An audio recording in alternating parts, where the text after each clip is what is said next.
Bonjour à toutes et tous, juste un mot pour dire que cet épisode sur l'intelligence artificielle et la manière dont les armées s'en saisissent est sponsorisé par le logiciel Holograph développé par Deliastrat, qui permet la planification des opérations multimilieux multichamps par les états-majors.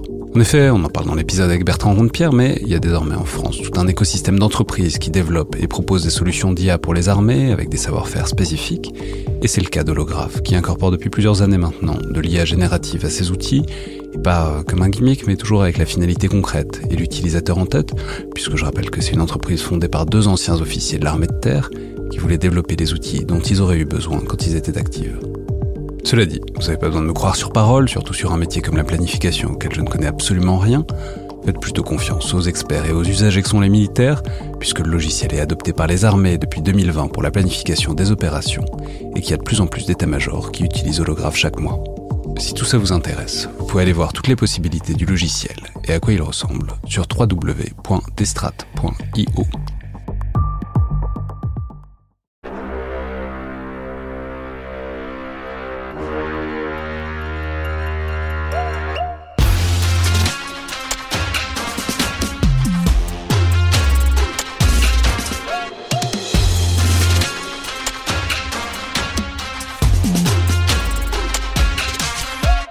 Bonjour à toutes et tous et bienvenue dans le Collimateur, le podcast consacré aux questions de défense et aux conflits armés, un podcast associé au Rubicon et réalisé en partenariat avec le Centre des études de sécurité de l'IFRI et avec le soutien de la DGRIS du ministère des Armées.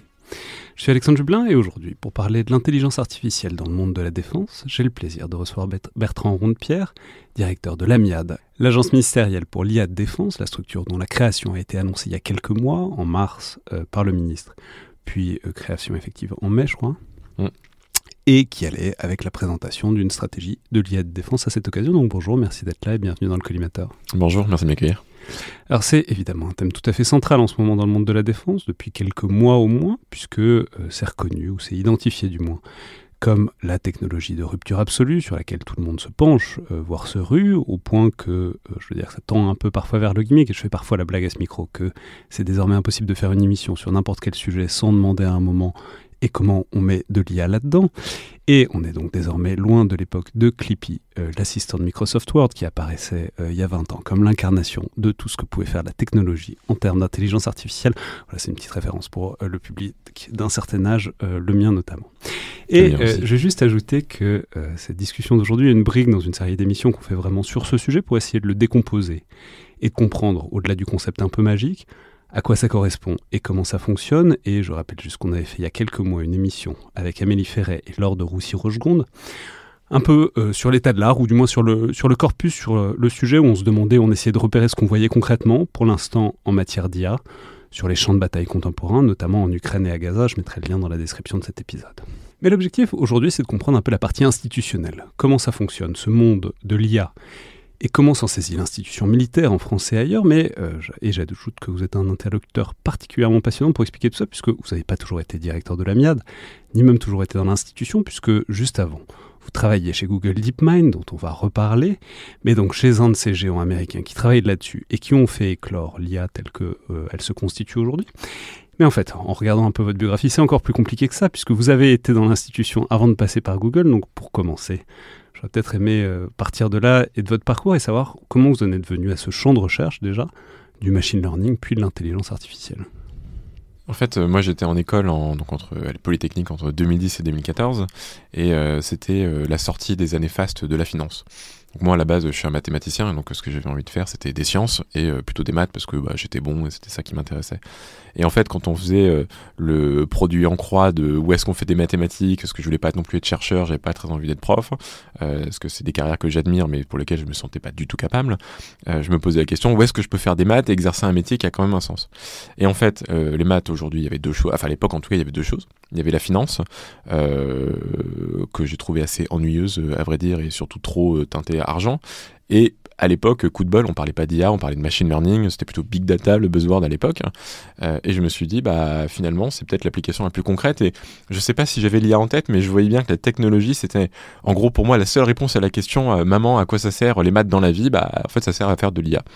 Et du coup, je me suis lancé là-dedans à une époque où c'était bien moins à la mode. Le master MVA que j'ai fait, pour donner une indication, aujourd'hui, il y a un tiers de la promo de l'X qui postule dedans. MVA, c'est quoi? C'est le master mathématiques, vision et apprentissage de l'INS Cachan, qui est le meilleur en France et qui est même reconnu dans le monde.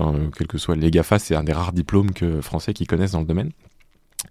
Et donc du coup ce master à l'époque, c'était mes profs qui disaient c'est vachement bien, viens le faire. Et donc c'est comme ça que je suis tombé dans l'IA, un peu par hasard, mais par conviction du fait de la matière et des sciences. Et comment ça s'est présenté? En fait, c'était quoi qu'est-ce qu'on apprend quand on apprend ça? C'est-à-dire, puisque vous partez des maths, vous faites des maths appliquées, vous faites des maths de plus en plus appliquées qui tendent vers l'ingénierie. Globalement, à quel moment est-ce que vous touchez quelque chose d'un peu concret qui va déboucher sur du machine learning puis de l'IA? En fait, c'est ça qui est très drôle. C'est-à-dire que, ou pas drôle, ça dépend, mais c'est des maths. Donc déjà, c'est-à-dire qu'il y a vraiment une matière scientifique qui est très ardue. Enfin, je veux dire, je me souviens j'étais assez surpris d'ailleurs de la complexité mathématique de l'objet. Donc en gros, pour faire simple, c'est des maths, c'est des probabilités, des statistiques assez avancées. Et en fait, ce qui est intéressant, c'est que à ces théories en fait très abstraites, pour ceux qui ont fait ça un petit peu à l'école, même pas forcément au niveau très élevé, on voit qu'il y a quand même toute une théorie derrière qui est complexe. Et donc effectivement, la question qui se posait, c'était comment on arrive au concret. Et là où c'est vraiment intéressant, c'est que il y a un changement de paradigme en fait avec le machine learning et avec l'IA aujourd'hui. Quand on fait de la météo, par exemple, on regarde la mécanique des fluides, on fait de la simulation et on dit je connais ma physique, je pars de l'état de ma météo tout de suite et j'essaie de prédire à partir des équations à quoi ressemble l'état 24 heures plus tard, une semaine plus tard. En fait, avec l'IA, ce qui est intéressant, c'est qu'on renverse la vapeur, on dit on est sur des phénomènes qui sont trop complexes. Je sais pas écrire les équations de l'IA, je sais pas écrire des équations qui me définissent ce qu'est un chat, ce qu'est un chien, comment je quantifie le nombre de pattes, les poils, la couleur, ça n'existe pas. Et donc là où c'est vraiment intéressant, et c'est là où on touche le concret, c'est que puisqu'on n'a plus de théorie scientifique mathématique sur les objets, en fait, le machine learning, ce que ça permet de faire, c'est à l'inverse. Je prends des données, en fait, qui sont justement le côté réel, le côté tangible de la réalité, et c'est ces données, en fait, qu'on donne à la machine et à qui on dit tu sais quoi, trouve les règles toutes seules qui me permettent à la fin de faire ma tâche, donc par exemple identifier des objets dans des images. Et c'est ça que moi j'ai trouvé assez fascinant à vrai dire à titre personnel, parce que on a un objet qui est purement mathématique, en gros qui ressemble un peu à une régression linéaire comme on faisait au collège, enfin beaucoup plus compliqué mais fondamentalement c'est la même chose. Rappelez-moi ce que c'est une régression linéaire. On a dans un plan, en espace de D, on a des croix avec des points, il faut trouver la droite qui approxime le mieux les points, donc qui passe à peu près par tous les points. L'IA, en réalité, ça se résume à peu près à ça. Et donc, ce qui est vraiment intéressant, c'est de voir que sur cet objet qui est quasiment purement mathématique, en fait, c'est un objet qui nous permet d'appréhender le réel dans toute sa complexité. Et moi, je trouve ça fascinant. Alors, là, vous sortez d'école, mais il y a tout de suite une proximité avec l'institution. Enfin, je veux dire, vous auriez pu aller bosser, je sais pas, dans n'importe quelle start-up ou aller bosser aux États-Unis. Enfin, on reviendra après sur l'écosystème des États-Unis parce qu'il est intéressant, mais vous êtes dans l'institution, vous restez dans l'institution, en fait, vous devenez ingénieur de l'armement. Pourquoi ? Si c'est l'IA qui vous intéresse à l'époque, c'est pas...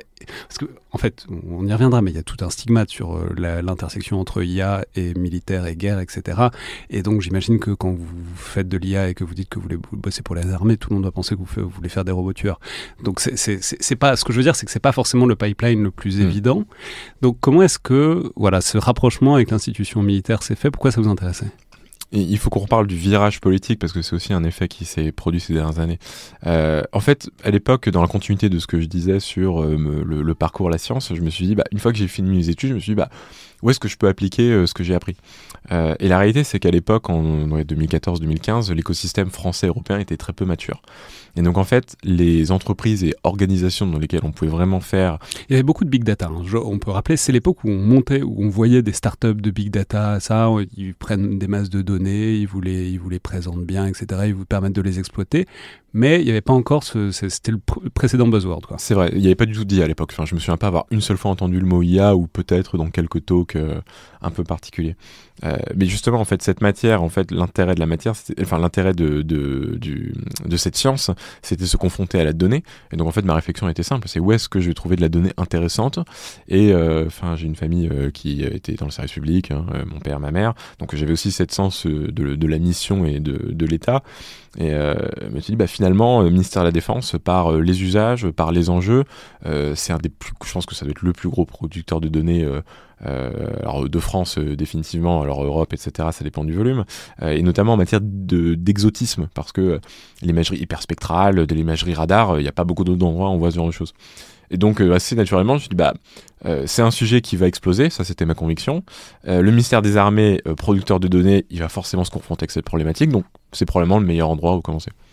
Et c'était réceptif, l'institution était réceptive à ce moment.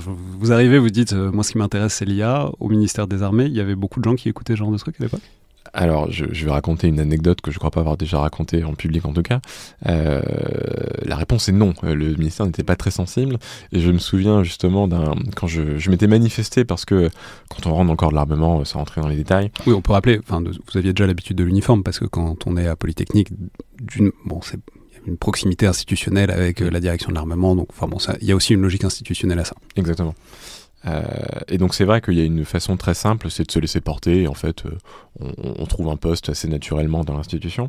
L'approche que j'avais prise, c'était, je tenais à ce que le métier que j'avais appris soit appliqué, je voulais pas faire autre chose que ce que j'avais appris à l'école, et donc je m'étais très en amont manifesté auprès du ministère en disant voilà, moi je travaille dans ce domaine-là, est-ce qu'il y a des sujets intéressants pour vous? Et je me souviendrai toujours de ce meeting avec donc des gens qui étaient dans les RH et qui disaient Big Data, je vois pas trop à quoi ça peut servir. Et une responsable de pôle qui passe dans le couloir et dit je donne pas les prénoms, mais toi, est-ce que t'as pas des questions de Big Data qui peuvent t'intéresser? Elle dit oui, moi je veux lancer des trucs, ça m'intéresse. Et j'ai trouvé mon poste comme ça. Ok. Et non, mais donc il y avait déjà un premier créneau, mais alors ensuite vous êtes aussi à l'intersection d'un truc hyper intéressant qui est la mission Villani sur l'IA. Donc vous avez été rapporteur, alors c'est quelques années plus tard, je crois que c'est 2017-2018, c'est bon, qui marque une prise de conscience, enfin en tout cas qui marque une sorte de tournant institutionnel, parce qu'à partir du moment où on fait une mission et on la confie à Cédric Villani, donc médaille Fields plus député, etc., ça fait des chocs à pic, quoi. Ça donne une importance dans le paysage médiatique et institutionnel. Ça ressemblait à quoi? Ça a donné quoi, à votre sens? C'était une expérience assez particulière, je veux dire, parce que c'était la première fois dans ma carrière où je m'extrayais de la matière scientifique pour voir plus justement de politique, voir comment l'État fonctionne, ce qui est quand même assez intéressant et surprenant à bien des égards. Donc d'une part, effectivement, je pense que ce qui était intéressant, c'est d'avoir aussi une mission menée par un scientifique. Donc, dans l'approche, alors je dois dire que moi, en plus, vu le background que j'ai, c'était une approche qui me convenait. Donc, l'approche un peu quasiment collégiale, c'est quoi l'IA, définition, convier des gens. Ça, c'était déjà une méthode intéressante. Et surtout, ce qui m'avait marqué, c'était le point d'atterrissage. C'est-à-dire que, je sais pas, c'est quand même assez vertigineux de se dire, on va réfléchir pour faire une stratégie nationale pour que la France soit la meilleure du monde en matière d'IA. Donc déjà, ça c'était le point de départ et ça ressemblait à ça déjà sur le cadrage de l'ensemble de la chose. Ensuite, sur l'exécution, c'est vrai que ça a permis de brasser énormément de sujets parce qu'en fait, on a tout couvert, éducation, justice, alors défense, on peut en reparler, c'était encore une époque où c'était un gros mot, donc c'était un petit peu compliqué. Tout était dans le champ et en fait, je pense que moi j'ai une certaine frustration parce que je pense qu'on n'est pas allé assez loin quand on voyait le potentiel de l'époque, mais qui est aussi lié à une question de moyens d'exécution. Mais ça c'est la nature. Combien dans ce genre de truc? On était 5 dans la mission, on était 4 rapporteurs, on va dire pour ceux qui écrivaient et qui faisaient. Il y avait Cédric Villani évidemment, il y avait Marc Schonauer qui est donc directeur de recherche à l'INRIA qui était spécialiste de l'IA, avec Cédric Villani qui le dira lui-même n'était pas un expert de l'IA à l'époque, et une dernière personne qui était le secrétaire général du Conseil national du numérique. Et rien que dans la constitution de l'équipe, c'était intéressant de constater qu'en fait c'était une mission donc avec un scientifique et le Conseil national du numérique en appui, donc sur des aspects qui étaient pour le coup assez différents de la matière dans sa profondeur. Entièrement politique, ouais. Mais dans le bon sens du terme. Mais le Conseil du numérique s'occupait des dimensions politiques de l'informatique. Voilà. Exactement. Et ça fait combien de pages au total? Je veux dire, c'était 200 à peu près. Ouais. Ça tient? aujourd'hui, si vous le relisez? Alors, je pense pas... Ce qui est rigolo, c'est que j'ai justement posé la question, c'est que je ne pense pas que qui que ce soit l'ait lu en entier. Moi, oui, parce qu'on l'a relu. Mais je pense que c'était pas l'effet principal. En fait, la réalité, et je pense que c'est le truc qu'on n'enlèvera pas à cette mission, c'est la prise de conscience. En tout cas, je dis pas que c'est grâce à nous, mais en fait, grâce à la mission, grâce au momentum qui est autour, qui a été entretenu par les institutions, par l'Élysée, par Matignon aussi à l'époque, ça fait que je pense que post-mission, il n'y avait plus un décideur dans ce pays qui disait que l'IA, il voyait pas ce que c'était, ou il voyait pas que c'est un sujet. Ça veut pas dire forcément comprendre, mais en tout cas se rendre compte, oui, là, il y a quand même quelque chose qui est en train de se passer. Je pense que ça, c'est l'effet qui a été clairement incontestable dans cette mission. Et ensuite, il y a un basculement dans votre carrière, donc vous allez chez Google. Alors d'ailleurs, on en parlait avant, je disais, je sais pas pourquoi, je connais évidemment de loin de votre parcours, j'étais persuadé, la plupart des gens avec qui je parle sont persuadés que vous avez passé du temps aux États-Unis, et en fait pas du tout. Vous étiez chez Google, mais vous êtes resté en France, mais bon, on reparlera des États-Unis que vous connaissez quand même, mais c'est quoi cette décision d'aller chez Google? Qu'est-ce qui vous intéressait chez eux? Et aussi, est-ce que vous y êtes allé pour apprendre ou est-ce que vous y êtes allé pour faire une carrière chez Google? Exactement, en fait, j'y suis allé pour apprendre. C'est-à-dire que je me suis retrouvé dans une situation en 2018 où j'aurais dû changer de poste, c'est pas quand même pas fait de proposition. Mais en fait, c'est pour ça que j'étais avec Cyril Villani. En fait, j'étais plus ou moins le monsieur IA, même s'il n'était pas le mot à l'époque du ministère, ce qui, eu égard à mon ancienneté à l'époque et mon expérience, était assez paradoxal, je trouve. Et donc la réflexion que je me suis faite, c'est évidemment que j'ai besoin de voir plus. Enfin, je veux dire, la réalité, c'est que je ne sais pas ce que c'est que l'IA et l'industrie de l'IA. Donc si je suis la référence du ministère, on est tous dans la merde. Non, à l'époque. Ouais, mais en tout cas, c'était... le niveau de prise de conscience était un peu différent. Et du coup, je me suis dit, il faut que je monte en compétence. Et le meilleur moyen de monter en compétence, c'est d'aller chez quelqu'un qui fait et qui sait faire. C'était l'époque, justement... Alors, encore une fois, mais à cause de la mission, je ne sais pas. Mais en tout cas, Google ouvrait ses bureaux en France. Et je me suis dit, parce qu'encore une fois, avec cette notion de service public, parce que je ne serais pas allé aux États-Unis, pour le coup, je me suis dit, il y a une logique d'investissement en France. Ils vont monter un labo de recherche en France. Donc moi, j'ai rejoint les équipes de recherche, ce qui est un point très important. C'était pas, je vendais rien, je tiens à le dire. Et pour moi, c'était vraiment la conjonction parfaite. C'est-à-dire que je travaillais avec des chercheurs, donc les gens qui ont fait les technos d'IA d'aujourd'hui d'ailleurs, à Paris, en France, dans un bureau français, et pour faire croître une entité française. Pour moi, ça avait un sens, et tout ça dans un contexte d'une boîte qui, pour le coup, est digital native et IA native. Je pense que ça fait pas trop débat. Ça veut dire quoi, IA native? IA native au sens où le business de Google, c'est la data. Je veux dire, quelle que soit la façon dont on tourne, les pubs, search et compagnie, l'intégralité de la structure de la boîte dépend des révolutions en IA que l'entreprise fait. Et d'ailleurs, on pourra en reparler, je pense que c'est ce qui a été intéressant sur les dernières années. On voit bien que le virage avec DeepMind, la fusion ChatGPT, et on voit bien que l'accélération que Google a connue, c'est vraiment c'est accéléré en IA en fait. C'est-à-dire que tous les efforts qui sont faits en ce moment sont autour de l'IA, mais on en reparlera éventuellement. Juste pour qu'on ait une idée, ils font quoi à DeepMind par rapport à... Concrètement, vous faisiez quoi? Alors, à l'époque, moi, pour donner le contexte, j'étais chez Google Brain, parce qu'en fait, c'était donc l'entité dans Google Research, donc vraiment une entité et c'est important, qui produisait de la recherche. C'est-à-dire qu'en fait, on était un labo de chercheurs exactement de la même manière que l'INRIA, le CNRS, donc des gens dont le job au quotidien, c'est de produire de la science, donc des papiers, des publications dans des conférences internationales, dans des journaux internationaux. Donc, Google Brain, donc Research et Brain, donc en IA, ils produisaient de la science et de la technologie. DeepMind, on y reviendra, il y a un côté industrialisation, mais il faisait à peu près la même chose sur un spectre un peu différent. Et donc, en fait, ce qui était intéressant, et ça contribue aussi au côté IA natif, c'est que cette science, en fait, elle était faite d'une certaine manière complètement à côté, mais justement avec l'idée de se disrupter un peu eux-mêmes en disant, autant être au plus près de la technologie et de l'état de l'art, parce que c'est une fois qu'on aura ça, et en plus en interne, avec des gens qui ont des cultures similaires, qui ont des pratiques d'ingénierie similaires, ce sera d'autant plus facile à transférer ensuite dans les produits de la boîte. Logique que je reproduis d'ailleurs à l'Amiade, et on pourra en reparler. Et donc vraiment, on produisait de la science, donc ça répondait pas mal à mon besoin de monter en compétence sur le fond, sur la façon de gérer des projets dans ce domaine, etc. Mais c'était vraiment un mélange intéressant parce que il y avait cette continuité entre la science pure et les produits qui sont devenus aujourd'hui ce qu'on connaît au quotidien.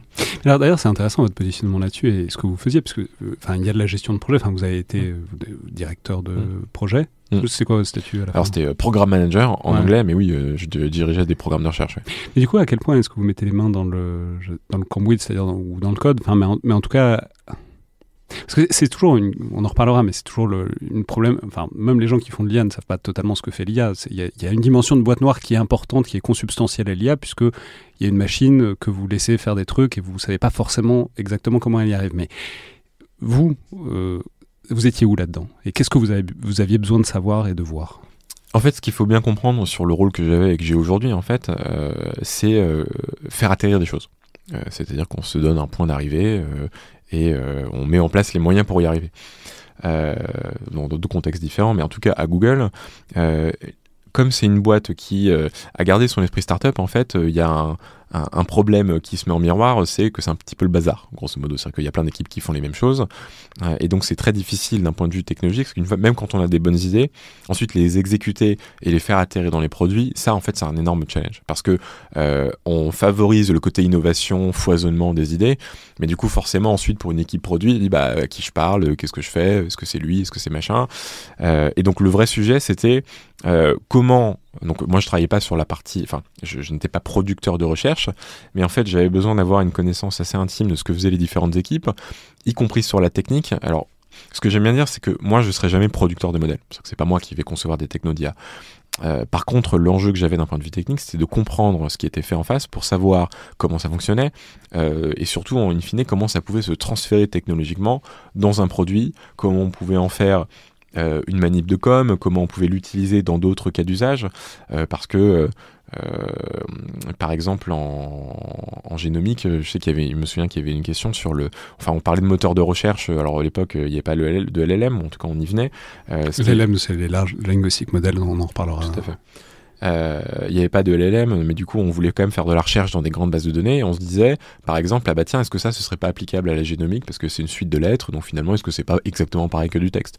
Et donc en fait être capable d'avoir ce genre de génomique, c'est sur un gène les 4 brins, etc. Enfin, en gros, ça se code, et du coup, puisque ça se code en lettres, on peut essayer de trouver des récurrences, on peut essayer de faire tourner une bécane dessus qui essaye de trouver les récurrences, et qui ensuite donne des trucs dont quelqu'un, pour le coup un humain, essaiera de faire du sens d'un point de vue de génétique, quoi. Exactement. Et du coup, ce genre d'approche, en fait, si jamais on n'a pas cette connaissance assez fine en réalité de ce que sont les technologies, de ce qu'elles permettent, de comment elles fonctionnent, comment ça s'implémente, comment on fait ça, tourner ça dans des data centers et compagnie, en fait c'est compliqué de faire atterrir ensuite des projets. Donc d'une certaine manière, moi j'aime bien voir ce rôle, parce que je déteste le mot chef de projet en français, parce qu'il y a une notion de chef qui je pense est très impropre à la nature du rôle. Et je pense que c'est fondamentalement un rôle de facilitateur et surtout d'orchestrateur, pour faire en sorte qu'in fine on fasse tout simplement ce qu'on a dit qu'on ferait, et c'est pas toujours évident dans ce domaine. Et vous avez été, donc on l'a dit, vous étiez à Paris, même si vous étiez chez Google, mais j'imagine que vous êtes allé les voir quand même un peu en Californie, ou ailleurs d'ailleurs, parce que je crois que Google DeepMind c'est en Angleterre, bref. Mais vous étiez au contact un peu de cet écosystème de l'IA naissante. Qu'est-ce que vous en avez appris? Qu'est-ce que vous en avez Parce qu'aujourd'hui on a plein de stéréotypes lointains sur ce que c'est les ingénieurs de la Silicon Valley, mais qu'est-ce qui, venant de la DGA, parce que il y a 2-3 différences entre l'une et l'autre, qu'est-ce que vous en avez vu, qu'est-ce qui vous y a intéressé? Je pense que ce qui était vraiment intéressant, c'est des mondes complètement différents. Et d'ailleurs, moi, je pense que j'élargirais à ce qu'est la perception de l'ingénierie en France, de façon plus générale. En tout cas, pour la perception que moi j'en ai, à minima. Déjà, ce qui me frappe aux États-Unis, c'est la culture de l'exécution. C'est-à-dire que tout est centré autour de l'efficacité. C'est-à-dire qu'encore une fois, c'est quoi le point à atteindre, c'est quoi la deadline qu'on se donne pour y arriver, et derrière, on met les efforts et les moyens qu'il faut.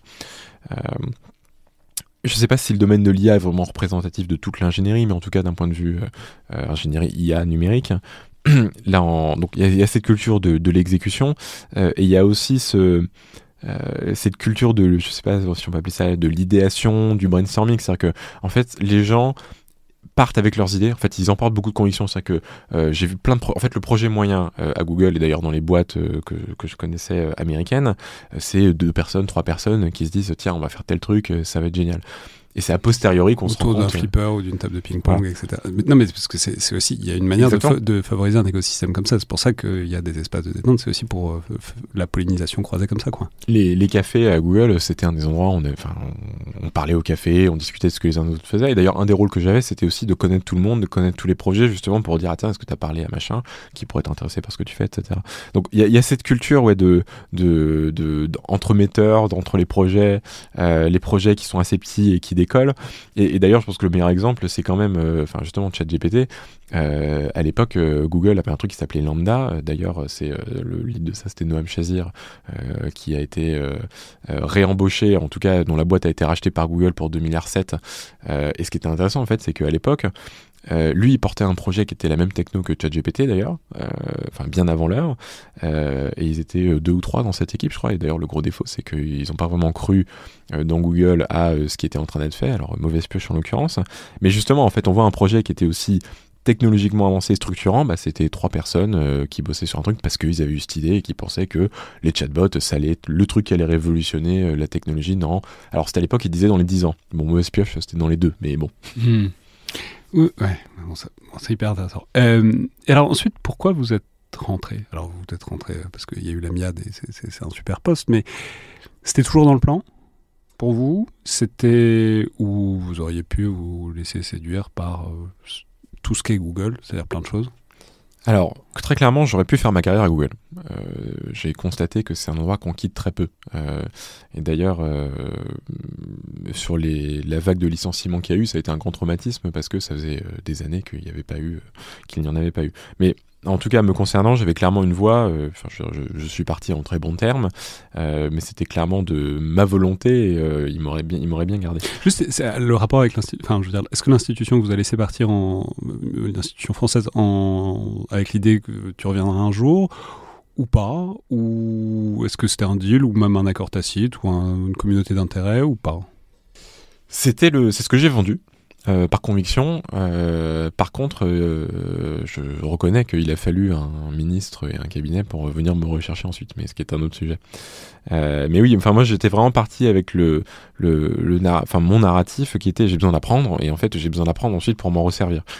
En revanche, je suis pas jusqu'au boutiste sur ces sujets-là. C'est-à-dire que si on n'avait pas eu besoin de moi, en fait, j'aurais trouvé. Enfin, d'ailleurs, en fait, je n'avais pas prévu à la base d'aller au ministère des Armées.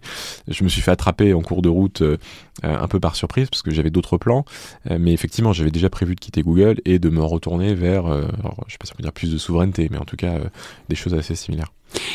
Et alors, pour revenir justement à la question de la défense, est-ce que, quand vous étiez avec Brain ou DeepMind, enfin en tout cas dans cet écosystème, il y avait déjà des contacts avec l'écosystème, du coup j'imagine plutôt américain de la défense, ce qui va revenir à toute une question qui va être l'éclosion institutionnelle de cette IA de défense aux États-Unis, mais en gros, est-ce que quand vous étiez chez Google, vous touchiez déjà à des sujets plus ou moins directement militaires, ou est-ce que vous voyiez déjà cette espèce d'interaction, de rapprochement qui a eu lieu de fait dans ces années-là ? Alors, pas du tout.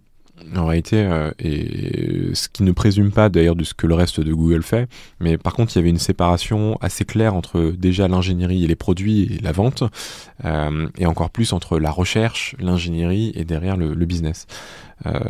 C'est qu'encore une fois, comme on produisait de la science, en fait, nos clients, si j'ose dire, c'était surtout la communauté de recherche et éventuellement des entités en interne pour le transfert de techno. Donc moi, sur toutes mes années à Google, les seules fois où j'ai vu des clients, ou en tout cas des partenaires externes, c'est quand je faisais des séances de vulgarisation, de partage sur les technos qu'on faisait à l'intérieur de Google Research. Donc du coup, oui, non, l'écosystème militaro-industriel américain, je ne l'ai jamais vu sur mes années à Google.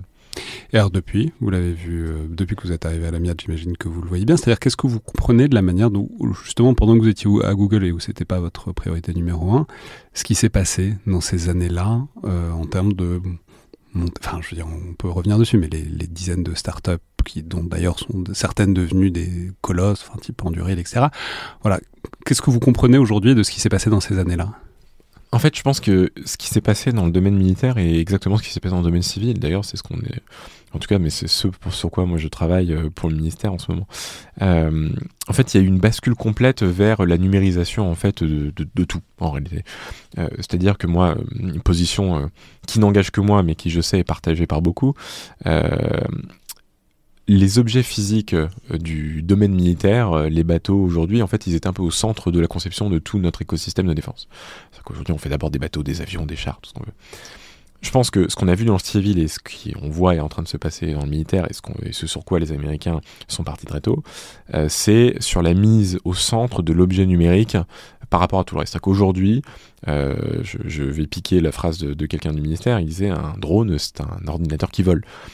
Et en fait, je pense que vraiment d'un point de vue conception, l'IA en fait y concourant, mais on a d'abord un objet numérique et en fait tout ce qui est autour est physique en fait n'est qu'une articulation du numérique dans le réel.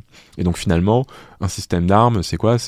Les systèmes d'armes en fait c'est des systèmes d'armes en réseau mis en réseau par le numérique. Et je pense que en fait ce pivot c'est vraiment ça qui est le game changer pour le coup de la défense de ces dernières décennies. Et là, en fait, où les Américains sont très en avance, c'est parce que entre les GAFA plus les startups qui ont été citées, ils l'ont compris très tôt. Ils ont en plus cette appétence numérique parce que quand on a un Google, un Amazon, en fait, gérer des data centers, une couche cloud et compagnie, c'est pas vraiment un sujet parce qu'on a les fournisseurs. Ce qui fait que très tôt, en fait, ils ont pu se mettre dans cette position numérique au centre. Et je pense que c'est ça qui a vraiment été une révolution chez eux, alors qui n'est pas complètement terminé de ce que je comprends. Et tout ça, oui, et en même temps, c'est hyper ancien. Et ça prédate colossalement. Enfin, je veux dire, tout ça, la guerre réseau-centrée, c'est la première guerre du Golfe, quoi. En tout cas, conceptuellement, ça l'est. C'est l'architecture conceptuelle qui fait que c'est la donnée, c'est les réseaux, c'est la communication qui fait la différence et la supériorité sur le champ de bataille. Ça date de cette époque-là. Donc, en gros, ce que vous dites, c'est qu'il y avait l'armature conceptuelle qui fait que ensuite, quand la donnée a commencé à vraiment arriver dans le pipe, ils étaient déjà prêts à l'exploiter et à la travailler, quoi. Et ils avaient aussi toutes les infrastructures, parce qu'en IA, il y a quand même ces histoires de puces quand même, qui sont pas non plus complètement transparentes. D'un point de vue logiciel, les architectures sont plus du tout les mêmes non plus. Donc, et il y a aussi une prise de possession du civil et de l'open source, en fait, avec une prépondérance majeure. C'est qu'aujourd'hui, quand on fait de l'IA, on utilise essentiellement des outils open source. Et c'est probablement ça d'ailleurs je pense un des marquants de la technologie d'un point de vue prolifération, d'un point de vue utilisabilité, c'est que je fais autant d'IA chez moi sur mon ordinateur tout seul avec les outils du commerce que dans le domaine militaire. En fait, on fait plus de choses dans le civil que dans le domaine militaire du fait de l'omniprésence de tous ces outils. Donc maintenant qu'on vous a acheté un super calculateur très cher, j'espère bien que c'est pas tout à fait vrai. Mais alors on fait pas les mêmes choses. Ouais. Mais et juste, donc là, ça c'est l'écosystème américain qui est très intéressant. Et juste faire un détour parce que j'imagine qu'on en parlera, mais je suis pas sûr. Les Chinois, parce que un truc qu'on dit souvent, c'est que ils font des choses, mais on sait pas très bien ce qu'ils font. Mais on dit qu'ils sont recordman du monde en termes de brevets d'IA. Donc vous qui avez fait de la science, et où donc on surveille ce qui est déposé. Les progrès qui sont faits à droite à gauche. C'est-à-dire comment est-ce que vous comprenez ce qui se fait en Chine là-dessus ? Déjà pourquoi est-ce qu'ils déposent des brevets sur des trucs comme ça ? C'est aussi une question, parce que quand on dépose un brevet, il faut dire un peu ce qu'il y a dedans, et ce qui est pas forcément évident vu de l'opacité des Chinois sur plein d'autres trucs de pourquoi ils le font. C'est-à-dire comment est-ce que vous comprenez la manière dont eux se sont emparés et ont une volonté de supériorité en matière d'IA ? Alors, je vais confesser que je suis pas un spécialiste de la Chine et de l'IA. Pour quelques choses dont je me rappelle en revanche, il faut regarder déjà, je me souviens, alors j'ai pas vu la dernière version, mais des courbes de publication scientifique. En fait, on voyait que les États-Unis étaient très en avance et on avait une pente ascendante pour la Chine, qui a, je pense qu'à l'époque déjà ils avaient rattrapé les États-Unis, ils ont dû les dépasser depuis rien qu'en volume. Donc déjà il y a une prise de conscience et il y a une prise de possession de l'objet IA par la Chine qui était claire rien que d'un point de vue scientifique et du coup qui par définition est ouvert.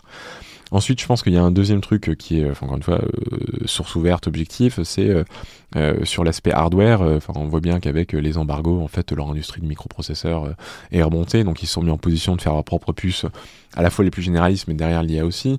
Et donc on voit que sur un certain nombre de briques assez spécifiques, ils ont quand même fait une énorme remontée en compétences et en capacité, ce qui fait que l'objet IA, je pense qu'il est parfaitement inscrit dans le paysage aujourd'hui, à la fois scientifique et technique d'un point de vue industriel. Ensuite militaire, je souscris à l'affirmation, c'est dur de savoir ce qu'ils font, mais en tout cas ce dont on est certain, c'est qu'ils sont pas en reste, ils se saisissent de ces enjeux, y compris pour leur complexe militaro-industriel.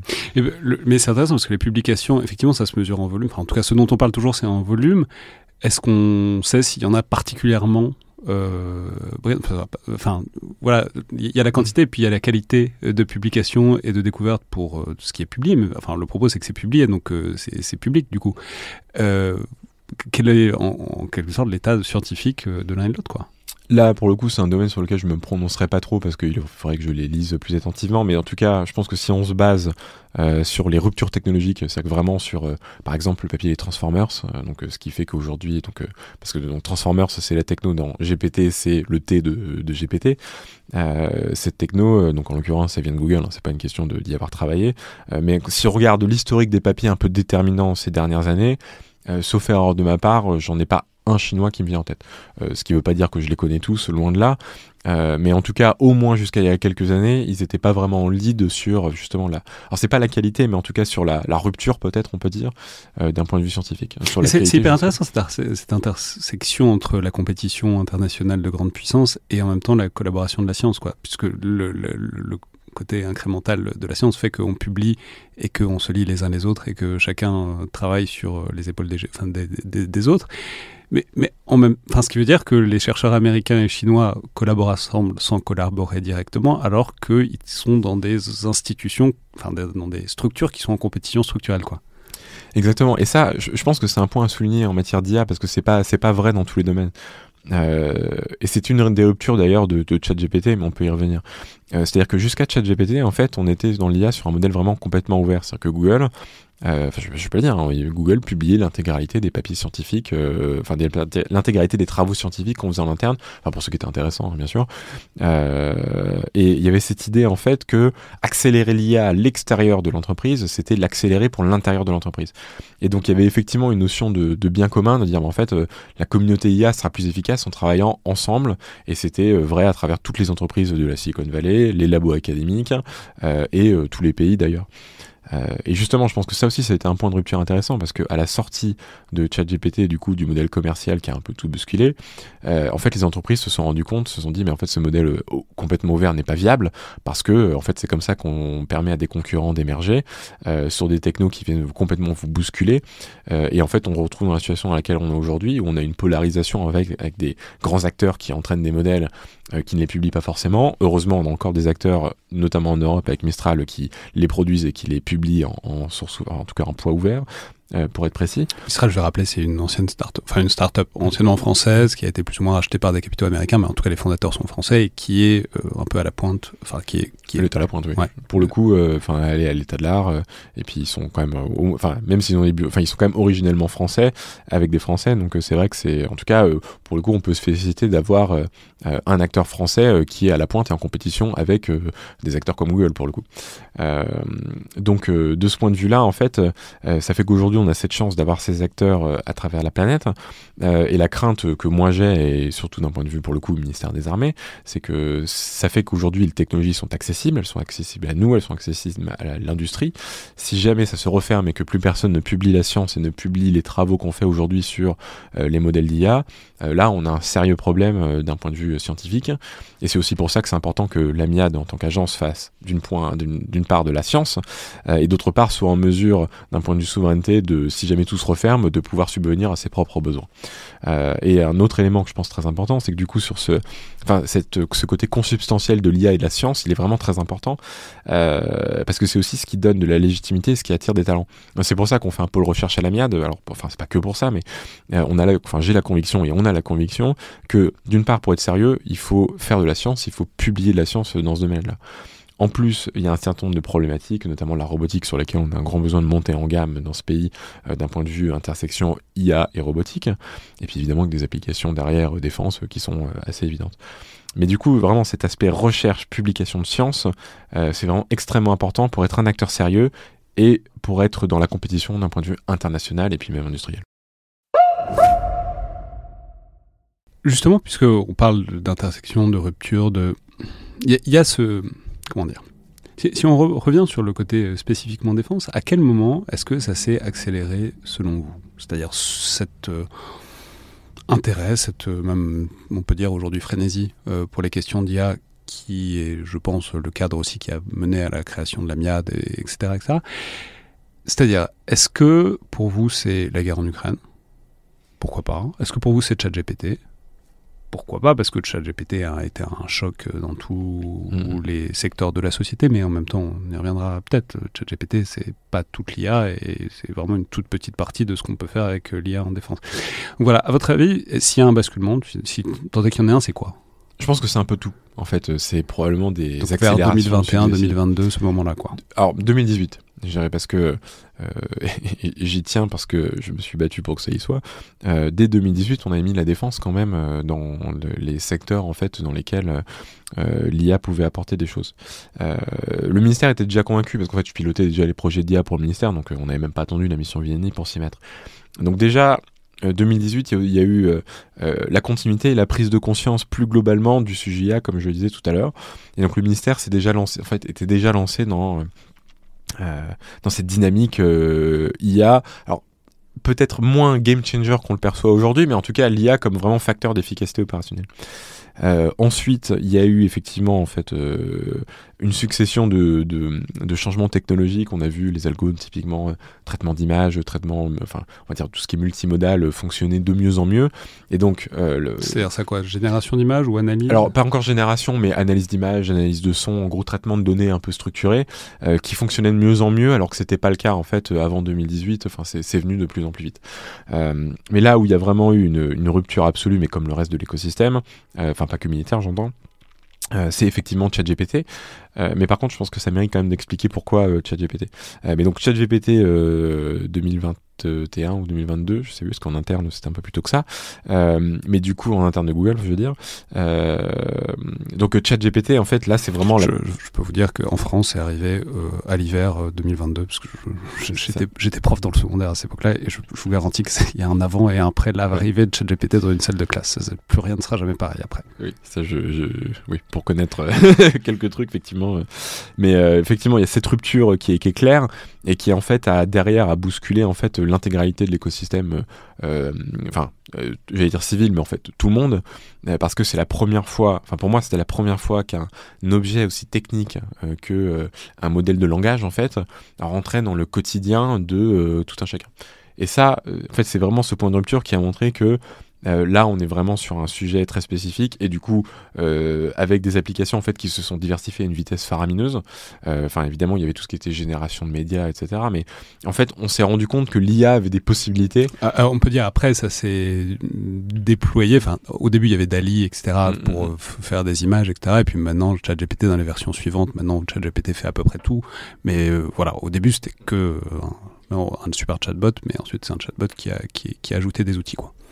Exactement. Alors je pense qu'il y a un truc important à comprendre que j'essaie d'expliquer aux uns et aux autres. La révolution de ChatGPT, c'est pas le chatbot en réalité, parce que le chatbot, ça fait 20 ans qu'on essayait de faire des chatbots, donc oui, il marchait mieux, mais il marchait même très bien. Par rapport à Clippy, franchement, je vous jure, c'est mieux. Clippy m'a beaucoup déçu quand j'étais jeune. Moi aussi, je me souviens de ce petit trombone. Évidemment que c'était une révolution, mais en fait là, on pourrait se dire ok, une fois qu'on a fait ça, qu'est-ce qui se passe ensuite ? Pourquoi est-ce que le chatbot va vraiment révolutionner la guerre ? La réponse est non en lui-même. Mais en fait, ce qui est vraiment pour moi la rupture technologique, c'est ce qu'il y a derrière le chatbot, à savoir, c'était la première fois d'un point de vue scientifique, technique, tout ce qu'on veut, qu'on a une machine en fait qui est capable de prendre du langage et de comprendre de façon quasi absolue la sémantique du langage humain.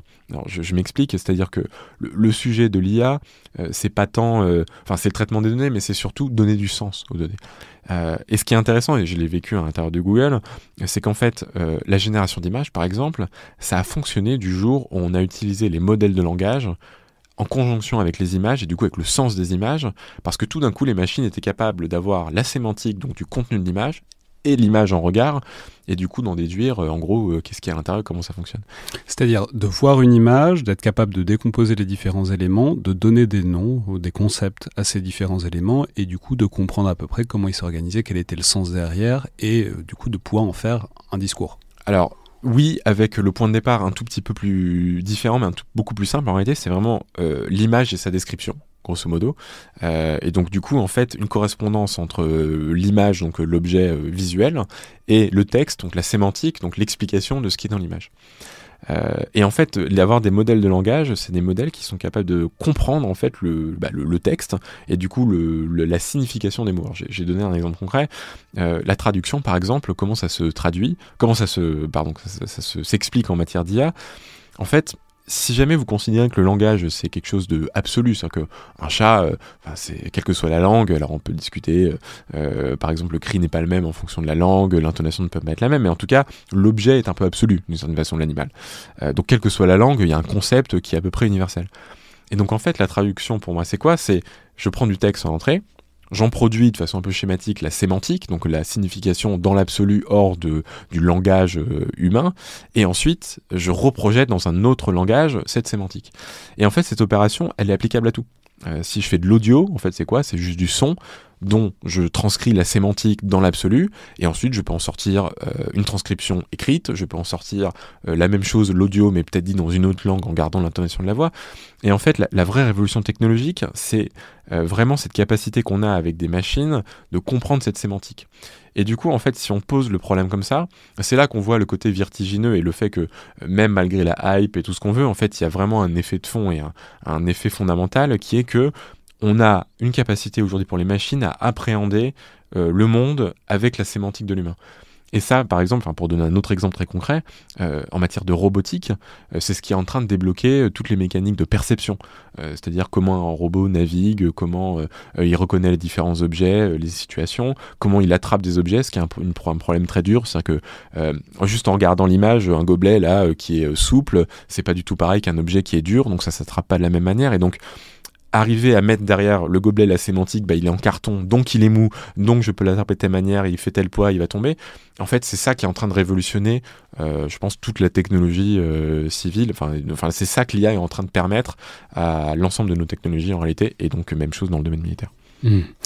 Et donc ça, c'est ChatGPT, c'est les LLM, donc les Large Linguistic Models, qui permettent toutes ces choses-là. Mais c'est pas tout. Enfin, c'est-à-dire, sur les LLM, il y a un avant et un après. ChatGPT, on a vu, tout le monde a vu, la Terre entière a compris que ce serait plus pareil après, si tant est qu'on réussisse toujours à le faire tourner, ce qui peut être une question, mais voilà. Mais pour le reste, quand on parle d'IA, quand on parle d'IA défense, et plus spécifiquement, en fait, la question que je me pose toujours avec ces trucs-là, quand on me décrit des trucs en me disant c'est de l'IA, assez souvent je me demande à quel point c'est vraiment quelque chose type ChatGPT, et à quel point c'est de l'augmentation un peu linéaire de la puissance de calcul qui traditionnelle, quoi, quand il s'agit je sais pas, qu'un objet repère des choses, etc., quand il s'agit d'augmenter la puissance de calcul pour analyser un signal, etc. Bon, les puces sont plus puissantes, les capacités computationnelles sont plus puissantes, ça paraît un peu tomber sous le sens qu'on soit de plus en plus bon, quoi. Donc, et dans quelle mesure est-ce que cette espèce de rupture essentielle qu'est l'IA va au-delà des LLM qui, vous l'expliquez très bien, fonctionnent aussi pour le domaine de la défense, mais il n'y a pas que ça, quoi. Alors, en fait, c'est des étapes. C'est-à-dire que, effectivement, on n'a pas attendu des LLM ni de la génération d'images pour trouver des objets dans les images. C'est qu'aujourd'hui, dans les cas d'usage, par exemple, ceux qu'on a présentés à Eurosatori, aider l'opérateur dans un char à garder une veille 360 de ce qui se passe autour, y compris dans un contexte, on imagine opérateur fatigué, haute intensité, tout ce qu'on veut. Donc avoir la machine qui trouve quels sont les objets, c'est effectivement des algos qui existent depuis quelques années maintenant et qui n'ont absolument rien à voir avec les LLM. Donc oui, en fait, l'IA classique, ou en tout cas non LLM, permet de faire énormément de choses et on a énormément de gains de productivité et de gains à faire tout court. Je pense effectivement 80% des cas d'usage, il n'y a pas besoin d'aller chercher aussi compliqué que les LLM. Pour autant, je pense que justement... Et tout ça, c'est aussi des trucs qu'on appelle IA. Oui, exactement. On brande IA aujourd'hui, alors que ça n'a pas grand-chose à voir avec cette rupture des LLM, quoi.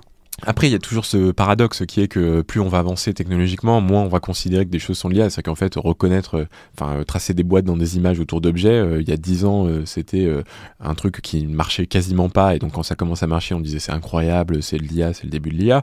Et aujourd'hui, on dit oh oui, bon, d'accord, je sais le faire, génération d'images, même chose. Donc, je pense qu'il y a aussi une question de biais temporel. C'est-à-dire qu'on regarde aussi aujourd'hui l'IA avec le prisme de 2024 et on n'aurait pas la même discussion il y a 10 ans. Donc je pense qu'en fait la différence qu'il faut faire à mon avis c'est en fait IA machine learning de façon plus générale et donc en fait la capacité des machines à prendre de la donnée, en fait à faire l'opération par laquelle on a commencé la conversation qui est appréhender le réel par la donnée. En fait je pense que moi c'est comme ça que je qualifie la plupart des trucs d'IA et donc ça fait des décennies que ça existe, ça marche de mieux en mieux depuis 10 ans, 15 ans et il y a énormément de choses à faire avec ces IA non LLM et entre guillemets moins futuristes. Mais c'est quand même de l'IA. Pour le coup, je pense que c'est pas volé. On est vraiment techniquement sur un objet IA. Et une question corollaire, c'est le truc très spécifique de la défense là-dedans. Enfin, alors, plutôt de la guerre, en fait. Parce que la défense, le monde de la défense, c'est un monde normal. Enfin, en temps de paix, c'est un monde de grande organisation avec des spécificités éthiques, etc. Particulières, mais fondamentalement, ça fonctionne comme une grande administration. Donc pour ça, on mesure bien que, en fait, tous les trucs qui sont valables pour les grandes entreprises, les grandes administrations peuvent aider évidemment le monde de la défense. Il n'y a aucune raison que ce ne soit pas le cas. Mais la question intéressante, c'est la guerre. Parce que les IA, enfin les machines, elles s'apprennent avec des sets de données, avec des grosses bases de données. Vous leur donnez des trucs et ils ingèrent. Et c'est des bases de données de temps de paix. Basiquement. Parce que c'est ça la donnée qu'on a. Et la question c'est, pour la guerre, c'est un truc différent. Et, comment dire, il y a un truc dans l'IA qui est, alors c'est un peu différent, mais fondamentalement ça fonctionne assez largement comme de la prédiction automatisée. Pour beaucoup de ces trucs, c'est, voilà, on voit à peu près la situation, on peut prédire à peu près ce que sera l'état suivant, et on peut aider à la décision à plein de choses comme ça. Et donc tout ça, ça implique d'apprendre à partir de situations qui soient valables pour la situation donnée où on va se servir de l'IA. La question, c'est en temps de guerre, qui est un phénomène rare, voire rarissime, imprévisible, et où à peu près tout change, ou en tout cas, c'est très difficile de supposer que les données de temps de paix sont applicables à un truc de temps de guerre. Donc en fait, voilà, ma question, c'est la spécificité très particulière de la guerre, dans un truc comme l'IA qui fonctionne extrêmement bien en temps de paix, mais jusqu'où quoi. En fait, tout va dépendre du niveau dont on parle. C'est-à-dire que là où la guerre n'est pas spécifique, c'est par exemple sur l'appréhension des données. C'est-à-dire qu'un terrain, en temps de guerre, en temps de paix, c'est à peu près la même chose. Donc les exercices de reconnaître des objets de type militaire et compagnie, même chose. C'est pas dépendant d'un temps de guerre. Donc je pense que il y a énormément... Enfin, en fait, déjà, la grande majorité, l'écrasante majorité de la valeur en IA, en tout cas dans les mois qui arrivent à délivrer, c'est sur des choses qui ne sont pas dépendantes, justement, qui n'ont pas cette spécificité du temps de guerre. Donc, je pense que la question, elle s'articule autour de commandement, conduit des opérations. C'est-à-dire que, concrètement, demain, en temps de guerre, comment l'IA sert la conduite des opérations militaires. Enfin, je pense qu'on peut dire la chose comme ça. Et là, je pense que la réponse, c'est que, d'une part... Et c'est pas qu'une question d'éthique, ce qu'on dit souvent, l'humain dans la boucle, etc. Mais là, on est sur quelque chose de plus fondamental qui est que la guerre est une affaire humaine. C'est-à-dire que l'IA, de toute façon, c'est pas elle qui va proposer des scénarios, c'est pas elle qui va faire de la conduite, enfin, je veux dire très clairement. En tout cas... On peut lui apprendre. Enfin, il y a plein d'entreprises, d'ailleurs, qui fournissent énormément de wargames, d'exercices, etc., avec toute la data qui est gobée. Et ensuite, du coup, une IA qui va apprendre à prédire de manière plus efficace, disons, quelles sont les options pour un chef militaire au coup d'après. Et justement, alors ça, c'est là où je veux en venir, c'est que c'est un petit peu différent. Enfin, en tout cas, à mon sens, c'est un peu différent. Là où on va trouver des choses dès maintenant en matière d'IA, c'est effectivement sur tout ce qui va être wargame, simulation, prédiction de réponse, amis-ennemis, etc. Invention de scénarios, d'entraînement, par exemple. D'une certaine manière, on peut modéliser la chose par, alors le mot est impropre, mais techniquement c'est ça, enfin par des jeux, c'est-à-dire qu'en fait, finalement, c'est une force protéiforme versus une autre forme protéiforme, et à la fin, c'est qui gagne. Je simplifie à l'extrême, mais c'est à peu près l'idée. Et donc, on peut appliquer le même type d'approche, encore une fois de façon schématique, que ce qu'on fait avec AlphaZero, c'est-à-dire que le Go, la machine en fait apprend à jouer contre elle-même. Et donc ça c'est le truc que notamment avait développé Google pour battre un humain au jeu de Go, qui était reconnu comme extrêmement difficile et que Google a réussi, je sais plus, il y a quelques années. Exactement. Et en fait, ce qui était intéressant, c'était le sous-jacent. C'est-à-dire qu'en fait, comment la machine a fait ça dans AlphaZero, c'est en jouant des parties contre elle-même. Mais du coup, informatiquement, jouer des parties contre soi-même, ça fait que la machine, en quelques heures, elle en a joué des dizaines de milliers de parties, enfin même des centaines de milliers. Et donc, là où on peut imaginer un parallèle, c'est que sur toute cette simulation, prédiction de réponse, tout ce qu'on veut, en fait, on peut faire jouer à la machine des scénarios dans leur grande diversité. Et justement, pour essayer de vaincre ce biais, en fait, de s'abstraire de ce biais temps de paix, temps de guerre, c'est-à-dire en fait explorer l'univers. En fait, la machine permet d'explorer plus rapidement l'univers des possibles et donc de fournir à l'humain des options, des scénarios, des suggestions, ce genre de choses, mais in fine,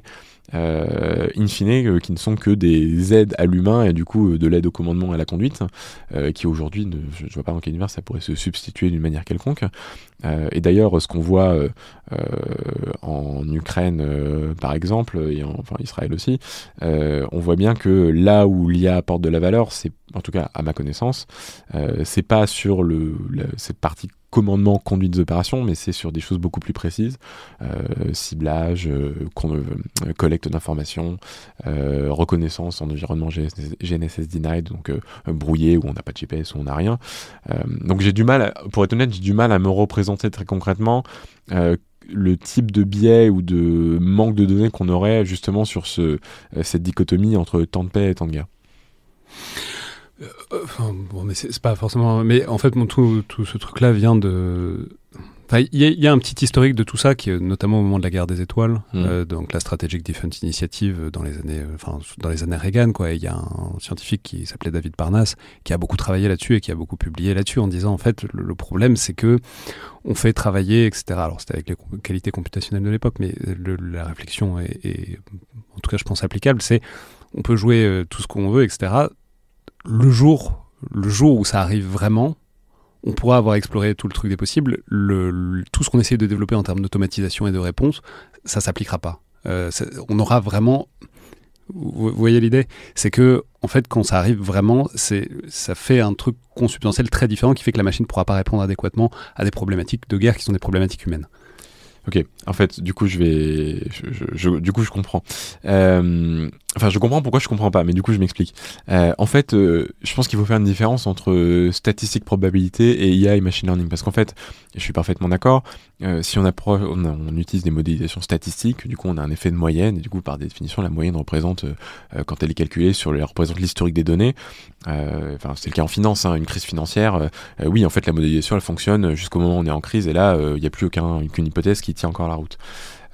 En fait, là où je pense qu'il y a une différence avec l'IA, et ça fait le lien avec ce que je disais sur la sémantique, ChatGPT, etc., c'est qu'on est sur des phénomènes qui sont beaucoup plus complexes, et du coup, on n'a pas cette normalisation, en fait. C'est-à-dire que si on dépasse les cas de type reconnaissance d'images et compagnie, comme je disais, qui ne sont pas dépendantes, c'est-à-dire que si on s'intéresse à des phénomènes complexes de type humain, mouvement, opération, etc., en fait, on est par nature sur un objet qui est éminemment non statistique. Et donc, du coup, qui a une mécanique, qui a une appréhension qui est par définition complètement différente. Et c'est pour ça que je faisais le parallèle avec AlphaGo, parce que d'une certaine façon, c'est un jeu à règles complexes, à acteurs complexes. Et donc, on n'essaie pas de faire... En fait, c'est des espaces qui sont trop grands pour qu'on fasse de la modélisation statistique. Et donc, ce que permet de faire l'IA... Mais la machine, elle apprend bien à partir d'un truc un peu statique, enfin, c'est-à-dire à partir des données dont elle déduit... Enfin, à partir d'un certain nombre de schémas qu'elle regarde, dont elle déduit des probabilités, elle pondère, elle se dit ça c'est mieux, ça c'est plus probable que ça, etc. Donc, il y a quand même un peu un truc statistique dedans. Oui, mais indirectement. C'est-à-dire qu'en fait, ce que la donnée permet de faire, en fait, c'est de comprendre les mécaniques du jeu qu'on est en train de jouer. Parce qu'on voit bien que tout n'est pas possible. C'est-à-dire que, encore une fois, je vais caricaturer, mais sur un champ de bataille, l'humain, il se balade au niveau du sol, il va pas tout d'un coup se retrouver à 10 mètres sous terre. Enfin, on voit bien que l'espace des mouvements possibles, il est pas absolu, il est beaucoup plus réduit parce qu'on parle d'humains, d'équipements, etc. Et donc, de ce point de vue-là, en fait, ce qui est important à comprendre, ce qui est important à prendre en compte en matière d'IA, c'est justement toutes les mécaniques qui vont orchestrer le jeu qu'on est en train de jouer. Et c'est là où c'est compliqué pour le coup. C'est-à-dire que, évidemment qu'il y a un effet statistique au sens où si on regarde des données historiques, on va voir l'effet des données historiques et du coup tous les biais qu'elles comprennent. Mais tout l'enjeu quand on conçoit de l'IA, c'est justement de ne pas surindexer sur cette base historique. C'est bien de dire, ok, en fait, cette base, c'est une manifestation de la réalité, mais c'est pas l'exhaustivité de ce que la réalité permet de faire. Et du coup, avec l'idée de comprendre les phénomènes les phénomènes sous-jacents, alors j'ai du mal à trouver un exemple concret à donner, mais par exemple... Non, mais je comprends, mais alors, du coup, une autre question, mais qui rejoint la question éthique que vous souleviez il y a une seconde, c'est le fait que, on en parlait aussi tout à l'heure, il y a cet effet boîte noire aussi. Il y a cet effet de, on donne tous ces trucs-là à l'IA, et on peut essayer de comprendre, on peut essayer de rétro-ingénierer une fois qu'elle donne des conclusions à peu près, de deviner comment elle l'a fait. Mais bon, il y a quand même une partie qui est un peu boîte noire dans tout ça. Donc comment est-ce que ça s'appréhende, puisque quand il s'agit de problèmes relativement simples de maintenance d'appareils, c'est pas forcément dramatique. Au pire, ça entraîne des surcoûts. Quand il s'agit de questions guerrières, c'est plus compliqué, quoi. Alors, déjà d'une part, il faut aussi se dire que on n'en est pas exactement là d'un point de vue application.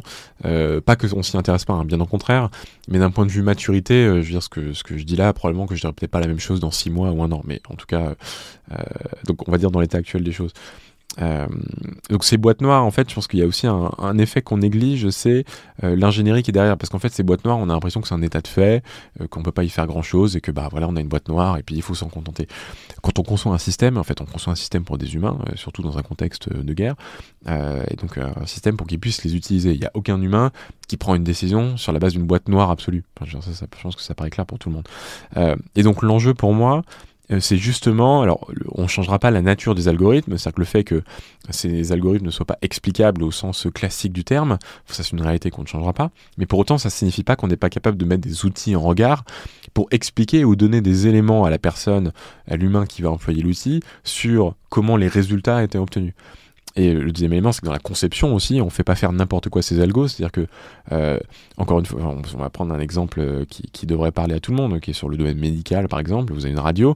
Il y a une différence entre la machine qui dit je prends la radio et je te dis tiens, le diagnostic c'est ça, et la machine qui montre dans l'image où est-ce qu'il y a des trucs suspects et qui dit compte tenu de ça, moi j'en tire telle conclusion sur la base de telle donnée historique. Et ensuite le médecin en fait ce qu'il veut.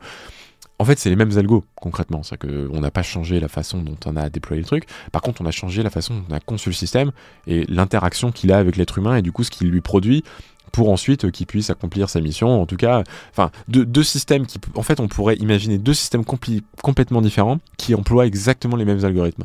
Et donc, je pense qu'il faut vraiment... Oui, il y a des boîtes noires, mais justement, c'est tout l'enjeu de la conception d'un système et de l'ingénierie qu'on fait à l'agence. C'est comment on donne, avec ces boîtes noires, des éléments à l'humain pour qu'in fine, il puisse accomplir sa mission en toute confiance. Et c'est pas une question évidente, mais c'est une question qui a le mérite de se traiter, pour le coup, d'un point de vue ingénierie. Ouais, mais du coup, c'est presque une question de software design plus que de recherche et plus que des technos en tant que tels, c'est-à-dire comment est-ce que l'interface utilisateur le force à réfléchir lui-même plutôt que lui présenter une réponse prête à l'emploi, quoi. Exactement, et c'est extrêmement important parce que pour parler de ma boutique, dans la conception de l'agence, en fait, c'est pour ça qu'on a une équipe produit où on a fait venir des militaires d'ailleurs, parce que en fait, ce qui est important, c'est de rapprocher le build du run, donc l'utilisateur de l'outil, de la conception de l'outil, parce que si on prend pas en compte cette dimension, en fait, on passe à côté de la question. Et donc, dans tous les exercices qu'on fait aujourd'hui, on passe énormément de temps à faire de la co-construction pour, d'une part, nous réfléchir à ce que la technologie peut apporter, mais pour co-construire la solution avec l'utilisateur, parce que il n'y a pas une seule personne dans ce ministère qui acceptera de prendre un outil dont il ne perçoit pas et ne comprend pas le fonctionnement et sur lequel il n'a pas d'éléments en fait concrets pour appuyer ce que l'IA lui propose. Ça n'existe pas.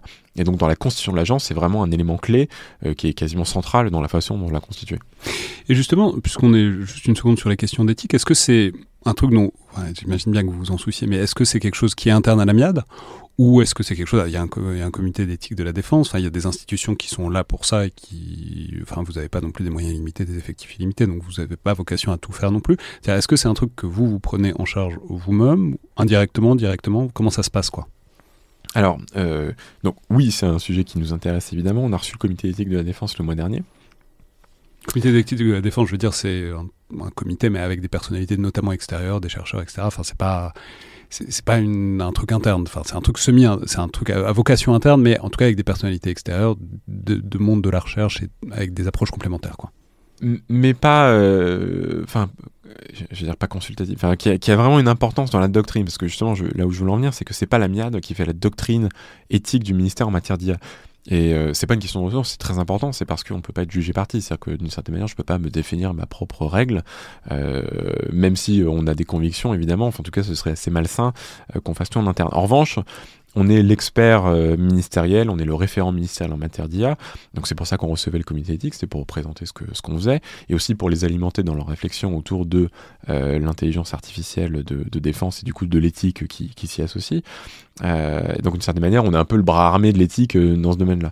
Donc ça, d'une part, c'est contribuer à ces réflexions globales, et on en a parlé, on l'a évoqué sur les robots tueurs, en fait, qui est un objet que je n'aime pas trop parce qu'il a pas grand sens en réalité, enfin, en tout cas à ce stade. Mais par contre, ce qui est clair, c'est qu'on a une doctrine, on a aussi beaucoup de cadres réglementaires, notamment la licéité des armes, par exemple. Je veux dire, l'IA ne change rien aux questions de droit international et de licéité. C'est-à-dire que, en fait, c'est pas l'IA qui va imposer de faire des choses différentes. En fait, c'est la question qu'on se pose nous, c'est plutôt en tant que concepteur, en fait, comment on va produire des preuves pour l'examen de licéité pour faire en sorte que le droit, enfin, ce qui doit être respecté soit respecté. Et le dernier élément, c'est-à-dire comment est-ce que vous mettez dans les outils qui seront employés ou pas sur le champ de bataille une manière d'avoir une boîte noire, mais cette fois dans le sens log, c'est-à-dire un truc qui explique les actions, pour que ensuite, dans un cadre de droit international éventuel, il puisse y avoir quelqu'un qui juge ce qui a été fait, pourquoi ça a été fait et comment ça a été fait, que ce soit pas simplement le machin à tirer, on ne sait pas pourquoi, quoi. Exactement. Et là, on est, on l'a dit, hein, enfin, c'est du software design, comme on veut. C'est-à-dire que là, pour le coup, c'est des choses qu'on doit provenir d'un point de vue technique qui pose pas de problème. Mais par contre, faut prendre la problématique en amont. Mais ça, c'est une démarche qui est assez normale. Et donc, il y a un dernier élément sur l'éthique qui est aussi nos propres principes. C'est-à-dire que au sein de la MIAD, on a des ingénieurs, on a aussi c'est que l'éthique et notamment les principes, ils se déclinent pas très concrètement. C'est qu'il y a forcément une part qui joue dans la conception des algorithmes et des systèmes d'armes. Et donc en fait ça, pour le coup, c'est une part qu'on prend à notre compte. C'est-à-dire qu'il faut aussi qu'on ait nos propres convictions sur justement en fait tout ce que je disais. C'est-à-dire que l'humain dans la boucle, donner les outils aux humains, donner du contrôle qui ait du sens aux humains, tout ça, c'est évidemment quelque chose que nous on s'impose au sein de l'agence. Et qui est en bonne articulation avec le chantier éthique qui appartient au ministère de façon plus globale et dans lequel on s'inscrit et on contribue. Et juste pour rester sur l'éthique, est-ce que vous avez l'impression qu'il y a des trucs qui sont tombés récemment, notamment en Ukraine? J'y pense parce que on parlait des robots tueurs à l'instant, etc., des munitions robots. Moi, j'avais l'habitude de dire pendant des années que les robots tueurs, ça n'existait pas, mais parce que ça intéressait personne. D'avoir un robot tueur, évidemment, mais un SALAR, un système d'armes létales autonome, avec des degrés d'autonomie différents, mais qu'en gros, notamment dans un contexte de guerre contre-insurrectionnelle, Barkhane, etc., avant la guerre contre le terrorisme, en vrai, quand vous essayez de supprimer une guérilla, ça ne sert à rien d'avoir un robot qui prend des décisions tout seul, parce que, en fait, c'est que des emmerdes en aval. C'est le pire truc que vous pouvez faire à peu près pour supprimer une guérilla. Néanmoins, là, vous en avez parlé tout à l'heure, mais en Ukraine, il se passe des trucs. Et notamment, il se passe des trucs, c'est une guerre de haute intensité avec une ligne de front. Et il y a des technos, on en parlait dans une émission sur la guerre électronique. Maintenant, c'est quoi le problème des drones en Ukraine? Le problème, c'est que les deux font un écran de brouillage tel que votre drone, il passe le truc de brouillage parce qu'il continue à voler, mais ensuite, vous avez perdu tout contact avec lui. Et désormais, on sait qu'il y a des technos on ne sait pas exactement à quel point elles sont implémentées, mais elles le sont très vraisemblablement, qui permettent à des drones de se repérer tout seuls, sans contrôle avec l'opérateur, voire, et ça c'est une question à laquelle j'ai pas la réponse, vous l'avez peut-être, je sais pas, engager, peut-être, à différents degrés, en prenant des décisions plus ou moins toutes seules. Alors, je sais pas à quel point vous avez un retour là-dessus, etc., mais en tout cas, de votre point de vue d'observateur français qui s'occupe de ces choses-là, dans un écosystème français, avec des obligations françaises, est-ce que vous avez l'impression qu'il y a des trucs qui sont en train de changer, par exemple en Ukraine ou à Gaza ou ailleurs, quoi? Alors, deux choses. Bon, d'une part, je vais faire un disclaimer en préambule qui est que j'ai pas une connaissance parfaite de ce qui se passe en Ukraine. En revanche, je vais donner un point de vue de ce que je vois et surtout de ce que je sais possible. C'est que déjà, d'une part, ce qui change à mon avis, c'est quand même la réalité de la guerre pour le coup. C'est-à-dire que il y a un théâtre avec une ligne de front, donc du coup il y a un impératif de résultats et d'effets qui est là. Donc la question qui se pose pour les Ukrainiens, c'est quand même le résultat obtenu.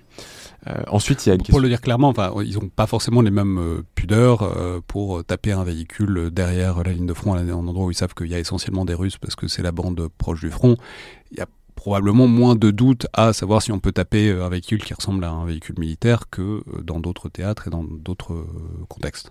C'est pour ça que je ne veux pas m'aventurer sur les faits parce que je ne les connais pas, mais effectivement, en tout cas, justement, j'allais enchaîner sur la possibilité technologique.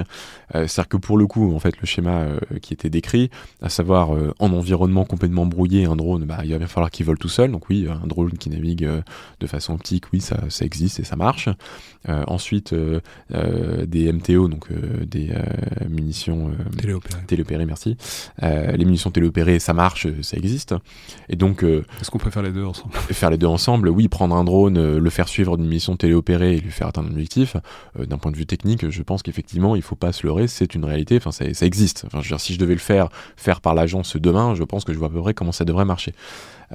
Donc, bon, en tout cas, ceci étant une possibilité technique, nous, en fait, ça m'amène aussi sur un sujet qui est connexe, mais qui est éminemment lié, qui est puisque la possibilités techniques existent, il faut qu'on s'y intéresse parce que moi, sur les armes autonomes, ce qui m'exaspère un petit peu, c'est que justement, je pense que cette question là qu'on vient de poser en fait est beaucoup plus concrète d'aujourd'hui, c'est-à-dire que ça pour le coup c'est une réalité et je pense qu'effectivement ça change pas mal de choses d'un point de vue champ de bataille, éthique, c'est-à-dire que qu'est-ce qu'on fait avec des troupes sur le terrain, etc.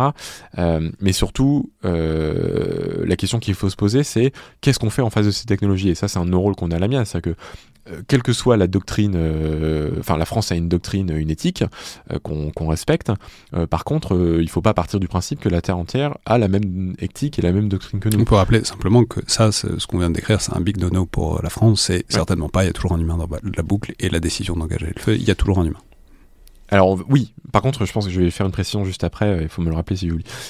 Oui, effectivement. Et donc, en revanche, ce dont on ne peut pas s'abstenir, c'est nous de réfléchir en amont à comment on fait face à des systèmes d'armes et à des puissances qui n'ont pas la même éthique et qui du coup auraient des objets techniques qui feraient ce genre de choses. Donc ça, on est obligé d'y réfléchir.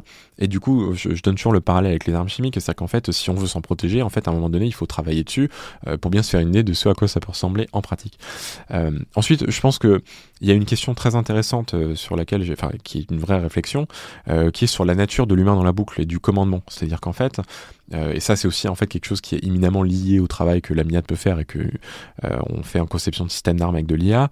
C'est-à-dire que justement l'ordre qui est donné, une fois que j'ai repéré la cible, une fois que j'ai repéré ce que je veux taper, une fois que l'ordre est donné, en fait, in fine, si jamais j'envoie la reconnaissance, la munition, et que in fine je peux garantir qu'en fait je tape bien la cible que j'ai demandé de taper en amont, même si en fait, si l'ordre de donner faire feu est fait bien en amont, par exemple, je veux dire là pour le coup on est sur la nature de l'exercice de l'ordre, du commandement, etc. Donc là qui ne m'appartient pas pour le coup, c'est une réflexion qui appartient aux armées, mais clairement en fait ce qu'on décrit depuis tout à l'heure, ça interroge justement. C'est-à-dire que là dans ce contexte-là, la place du commandement, c'est de mettre le lien entre le signal qu'on va capter, entre l'identification qu'on va faire de la cible et l'autorisation d'ouvrir le feu. Mais donc la question c'est comment est-ce qu'on caractérise cette cible, comment est-ce qu'on fait un truc un peu carré pour être sûr que la machine ne se plante pas globalement.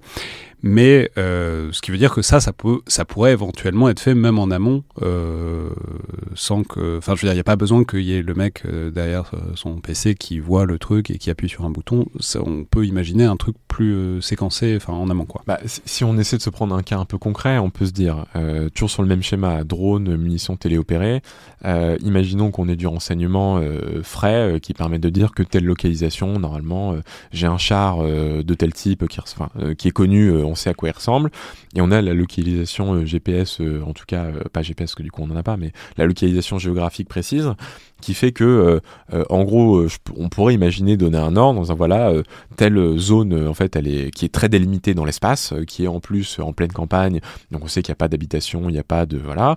On envoie un drone, on regarde si le char, en tout cas le truc, est toujours à l'endroit qu'on a dit, et si oui, du coup, avec la munition télépérique qui tire en même temps, si oui, bonne localisation, bonne cible, avec derrière des questions d'ingénierie sur comment je garantis que je fais bien ma reconnaissance, que c'est pas leurré, etc. Donc, comment est-ce qu'on différencie un transport d'infanterie d'un gros pick-up, etc. Voilà, qu'on se fait pas avoir, que la techno ne peut pas être déjouée par l'ennemi, mais admettons que tout fonctionne, ça veut dire qu'on peut très bien, avec ce faisceau de preuves, donner un ordre assez précis en disant je veux taper exactement cette cible à tel endroit, de tel type, et si jamais... on a un doute, c'est-à-dire qu'en gros si le drone n'est pas 100% sûr, si jamais le truc a bougé, peut-être que je tape pas. Et donc là encore une fois on retombe sur finalement c'est quoi la notion d'ordre, c'est quoi la notion de commandement dans une opération militaire, et ça je pense que c'est l'autre chantier de transformation en matière. Et donc ça on n'a pas encore de réponse définie. De toute façon la France n'est pas un gars, ça se pose pas au quotidien, mais en tout cas c'est une question qui reste ouverte sur comment est-ce qu'on définit un ordre, un commandement, et où est-ce que l'humain dans la boucle, est-ce qu'il est dans la boucle temporel à un moment T, ou est-ce qu'il est dans la boucle décisionnelle plus conceptuellement, généralement? En fait, c'est là qu'on en tombe sur je sais pas s'il faut appeler ça l'éthique appliquée. C'est-à-dire qu'en fait, il y a les principes, on les a. C'est-à-dire que l'humain dans la boucle, de donner des ordres, l'humain dans la boucle qui donne l'ordre, ça, je veux dire, c'est ce qui fait pas débat.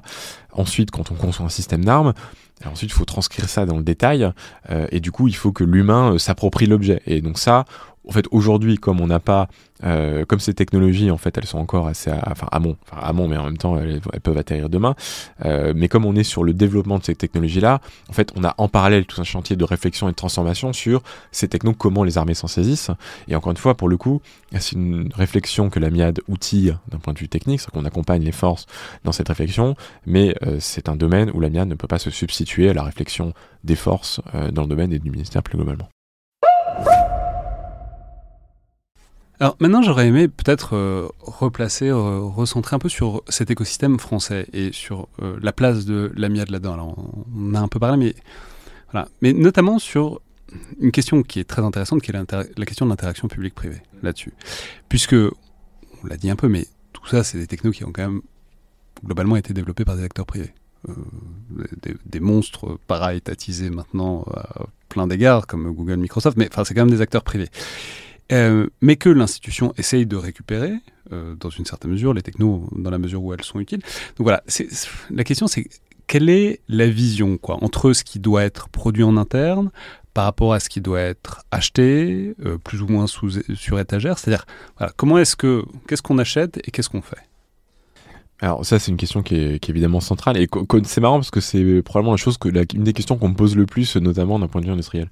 Alors je vais peut-être expliquer que la logique à faire, en fait, c'est pas une question de vouloir faire absolument tout, mais c'est une réalité, c'est que dans le domaine du numérique et de l'IA, on peut pas être compétent sans faire. Je pense que c'est le point de départ auquel moi je souscris, et c'est la mission à laquelle je souscris, c'est que on peut pas être bon si jamais on ne fait pas soi-même. Donc ça, c'est le point de départ.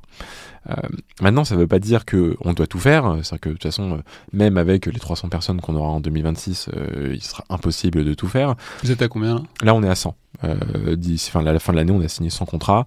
Le pipeline est plein, c'est-à-dire que si je veux embaucher encore là, même d'ici janvier, je peux y arriver. Donc ça, de ce point de vue-là, c'est vraiment manip réussite. Donc on ne peut pas tout faire. Donc la vraie question, c'est sur quoi on se concentre. On se concentre évidemment sur tout ce qui est souveraineté, et alors là pour le coup, pour faire le lien avec l'industrie aussi, sur ramener nos maîtres d'œuvre industriels là où ils amènent de la valeur. C'est-à-dire que pour le coup, et c'est ce que je leur dis à tous, je ne trahis pas de secret, faire acheter par le ministère un chat GPT, avoir un modèle open source empaqueté pour mettre sur les infras du ministère, valeur ajoutée zéro. Je veux dire ça, très clairement, ce serait du gâchis d'argent public, donc évidemment que c'est une opération qu'on doit faire nous-mêmes en interne quand c'est nécessaire. Ah, vous voulez dire développer une sorte de chat GPT appliqué au ministère ? Je veux dire prendre des technologies open source que tout le monde a. En gros, ce que moi je peux faire chez moi, c'est prendre une techno open source, la mettre sur une infra et la faire tourner à l'intérieur du ministère. La valeur ajoutée, il n'y a aucun besoin d'être un maître d'œuvre industriel de la BITD. Il n'y a aucun besoin d'être une start-up pionnière du domaine. Je veux dire ça, n'importe qui est capable de le faire. Donc sur ces opérations, il faut qu'on soit capable de le faire nous-mêmes d'un point de vue retour sur investissement, sinon ça n'aurait aucun sens. Mais il y a un savoir-faire là-dedans qui est être capable de le faire de manière un peu sécurisée et de mettre un ChatGPT qui soit appliqué pour des gens qui parlent de trucs qui sont potentiellement secrets. Alors, ça c'est vrai. En revanche, le contexte dans lequel on s'inscrit, nous, c'est quand même justement sur nos infrastructures, donc en gros dans des sites sécurisés, sur des infras sécurisés, sur des réseaux sécurisés. Donc, on s'inscrit de toute façon dans un écosystème qui est sécurisé. Donc là, je suis vraiment sur... Enfin, il y a un gros enjeu d'infra dont on peut reparler. C'est-à-dire qu'on pose pas n'importe quoi sur n'importe quoi, mais juste le fait de prendre une techno et de la poser sans rien lui faire, la valeur ajoutée de l'extérieur, elle est pas géniale. Donc, en fait, là où on attend l'industrie, c'est plusieurs choses. Si jamais on a des acteurs, et c'est notre position, des acteurs qui sont bons dans un domaine, au bon prix, au bon timing, tout ce qu'on veut, évidemment qu'on veut travailler avec eux. Et je pense qu'un des enjeux de la MIAD, en tout cas moi une des missions que je me donne, c'est d'arriver à travailler avec des acteurs différents, donc des structures plus petites notamment, enfin autant les grands que les petits, pour arriver à être un client beaucoup plus normal. Parce que ce qui tue en fait l'attractivité du mystère avec des structures plus petites et plus compétentes sur des domaines de pointe comme l'IA, c'est qu'on a un client trop compliqué. C'est-à-dire qu'en fait, on dit, moi, je veux ta techno de reconnaissance de je sais pas quoi, sauf qu'il faut me la poser dans mon data center, dans un contexte ultra secret sécurisé, il faut que vous soyez tous habilités, il faut que vous preniez en compte tes contraintes de sécurité, tout ça. Et ça, en fait, au bout du 10e truc, les boîtes, elles meurent. Enfin, je veux dire, c'est pas possible. Vous pouvez pas être aussi compliqué que ça. Et donc, arriver à se normaliser et à être un client plus simple, et donc nous se mettre en regard, être plus compétent aussi d'un point de vue intégration, c'est un enjeu pour travailler avec des acteurs différents. Et du coup, j'en viens avec la question de la collaboration, donc ceux qui sont bons et qui ont un domaine de pointe, justement, tout notre intérêt, c'est de travailler avec eux, c'est d'acheter leur technologie, et justement, la manip qu'on fait, c'est d'être capable d'acheter leur technologie, ce qui est un vrai challenge aujourd'hui dans notre façon de travailler. C'est-à-dire ? Pourquoi oui, vous voulez dire d'être suffisamment normal pour que vous puissiez acheter sans qu'il se fasse des migraines sur comment... Marché public, ouais. Façon de passer les marchés publics, façon d'intégrer de la techno, parce qu'en fait, je vais prendre un parallèle peut-être plus physique qui parlera à tout le monde. Si vous voulez acheter un sous-marin, en fait, si vous dites, moi, le produit que j'achète, c'est un sous-marin, en fait, il n'y a qu'un indus qui sait le faire, c'est Naval Group. Voilà, point. Et c'est très bien. Mais du coup, si jamais vous voulez pas travailler avec Naval Group, ça veut dire qu'il faut pas acheter un sous-marin. En l'occurrence, on veut travailler avec Naval Group, mais c'est pas la question. Mais du coup, en matière d'IA, en gros, si on veut pas travailler avec un énorme industriel, en fait, il faut pas acheter un système empaqueté, complet, en fait, très complexe. Et donc, la manip que nous on fait, et je pense qui est clé, c'est reprendre à l'intérieur de l'État en fait la possession des objets numériques de façon très générale. C'est-à-dire que les infrastructures d'hébergement, la gestion des données, etc. Il faut qu'on soit maître en fait de cette chose-là, et c'est ce que nous on fait.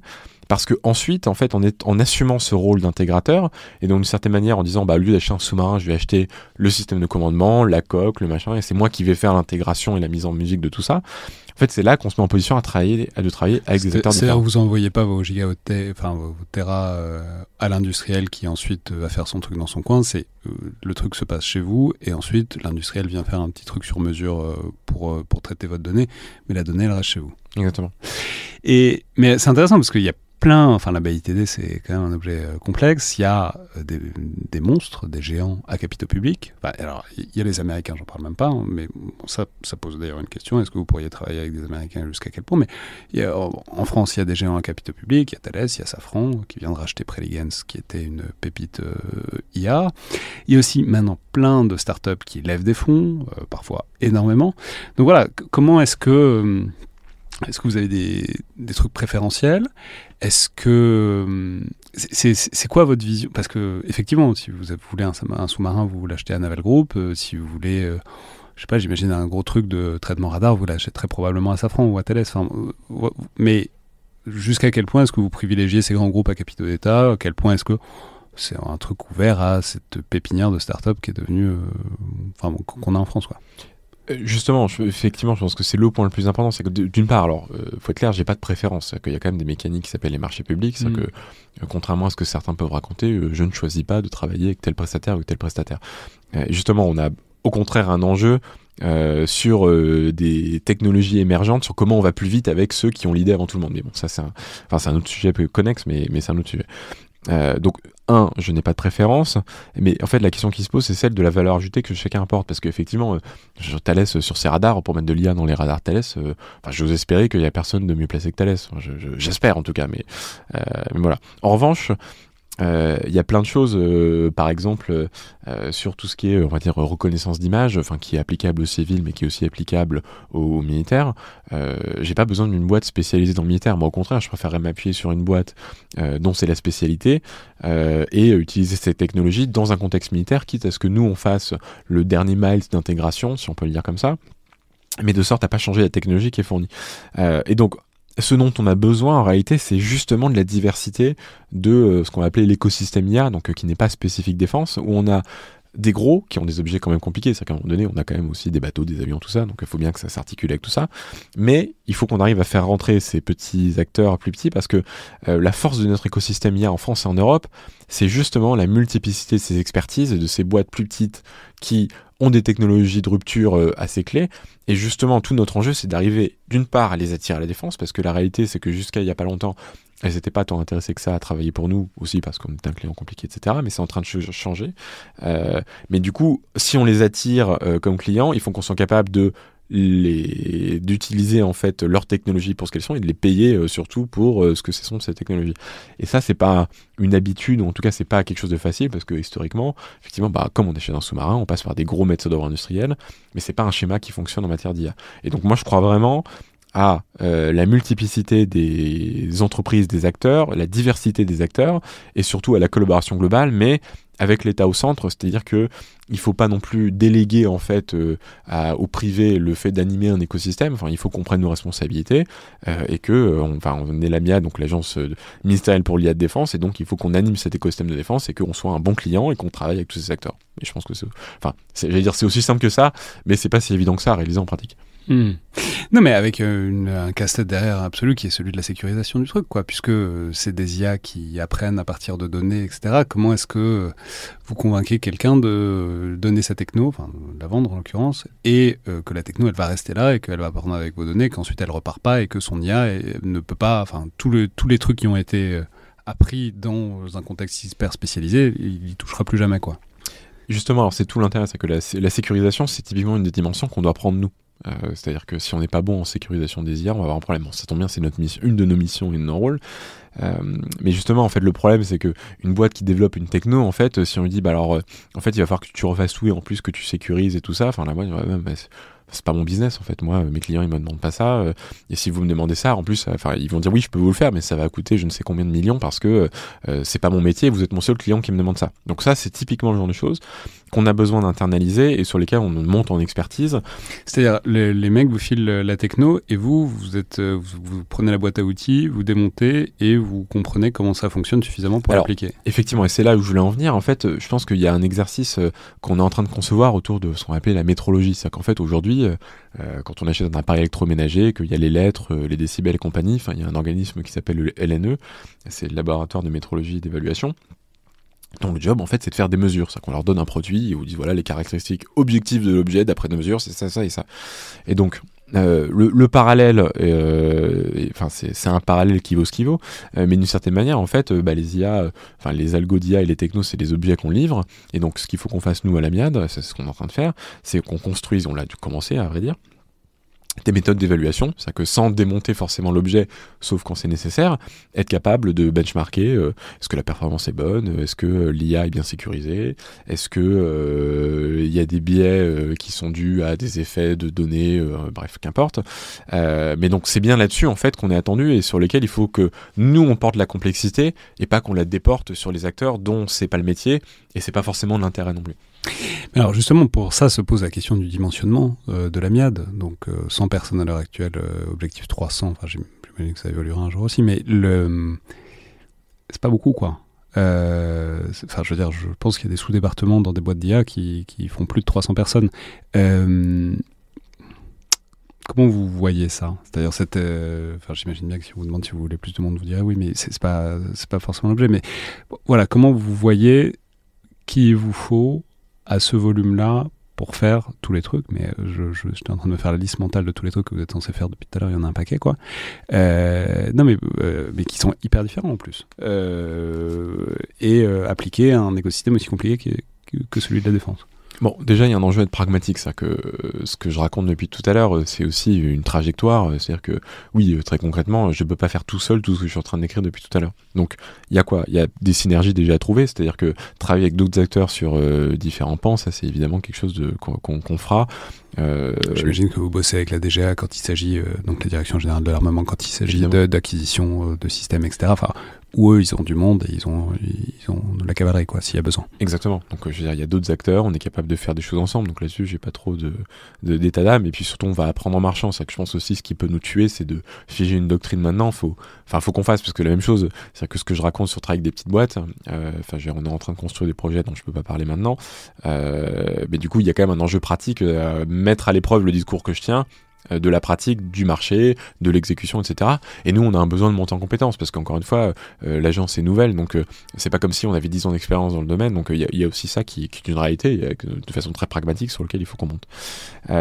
Ensuite, je crois beaucoup dans le domaine de l'IA, ça se prête beaucoup à l'automatisation. C'est-à-dire qu'en fait, l'automatisation au sens où examiner ce qu'on raconte, par exemple, sur la sécurisation des IA, sur l'analyse des biais, etc., il y a énormément de choses qui se font automatiquement, en fait. C'est-à-dire qu'en fait, quand vous prenez une brique, vous la mettez dans un pipeline, et puis vous sortez en sortie de pipeline, vous avez un rapport qui vous dit un tas de trucs. Il y a pas forcément, c'est pas un humain, contrairement à un objet physique où, je sais pas, faut démonter une voiture, on ouvre le capot, on démonte le moteur, on regarde les pièces, etc.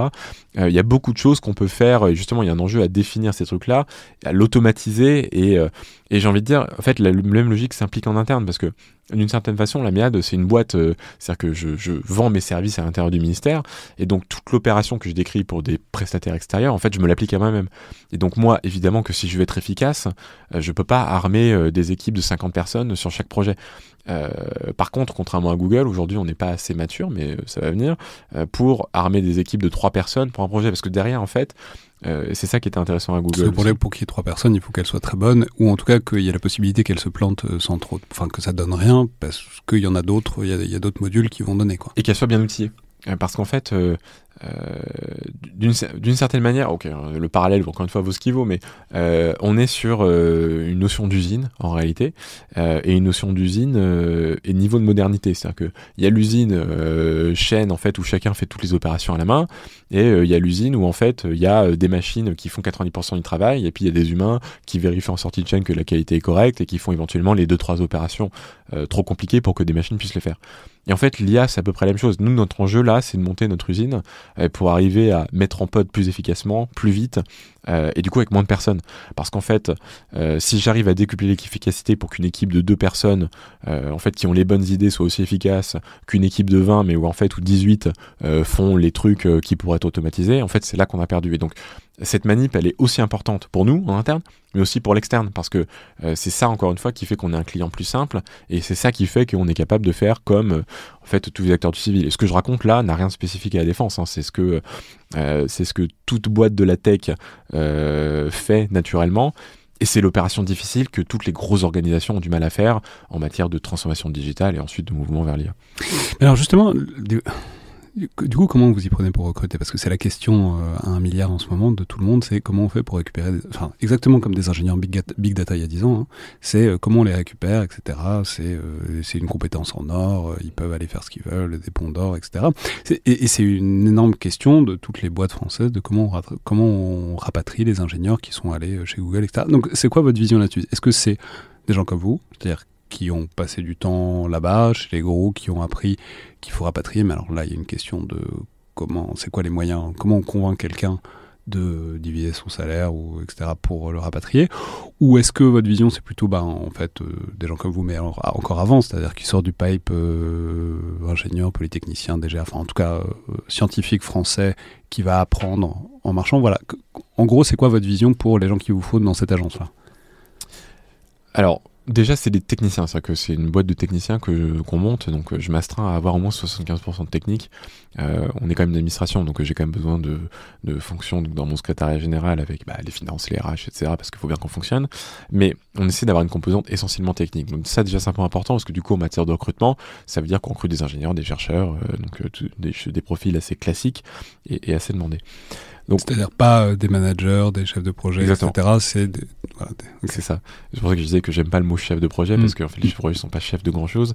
Et je pense que c'est un des trucs qui est problématique dans une certaine perception qu'on a dans l'industrie qui est que, en fait, bizarrement en France, les chefs de projet sont entre guillemets un peu au-dessus. Enfin, le futur en fait pour les cadres, c'est de devenir chef de projet, alors qu'en fait, je pense que la valeur, on a besoin de l'avoir dans les équipes techniques, et le chef de projet, c'est un accompagnant évidemment, mais c'est pas le chef. Mais bon, c'est un autre sujet. Donc, mais c'est une question hyper intéressante sur la structure d'une organisation qui se monte, c'est le taux d'encadrement. Et comment est-ce que vous définissez votre pyramide hiérarchique en termes de même d'angle, quoi? Alors, ceci, il y a quand même un rapport parce qu'in fine, en fait, maintenant, les gens qu'on attire, en fait, posent quand même la question de à quoi la structure ressemble. Et du coup, évidemment, ma structure n'est pas très hiérarchique. Enfin, si vous leur dites qu'il n'y a pas trop de chefs, ils sont contents. Ils sont contents, ouais. Mais en fait, plus que les chefs, en fait, c'est une question de. Parce qu'en fait, c'est une question hyper intéressante.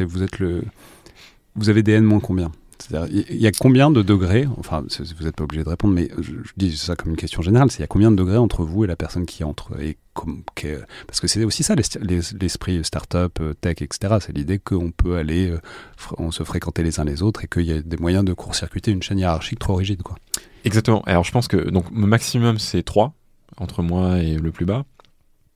Mais par contre, en fait, plus que l'échelon hiérarchique, c'est la culture de la communication et de l'échange.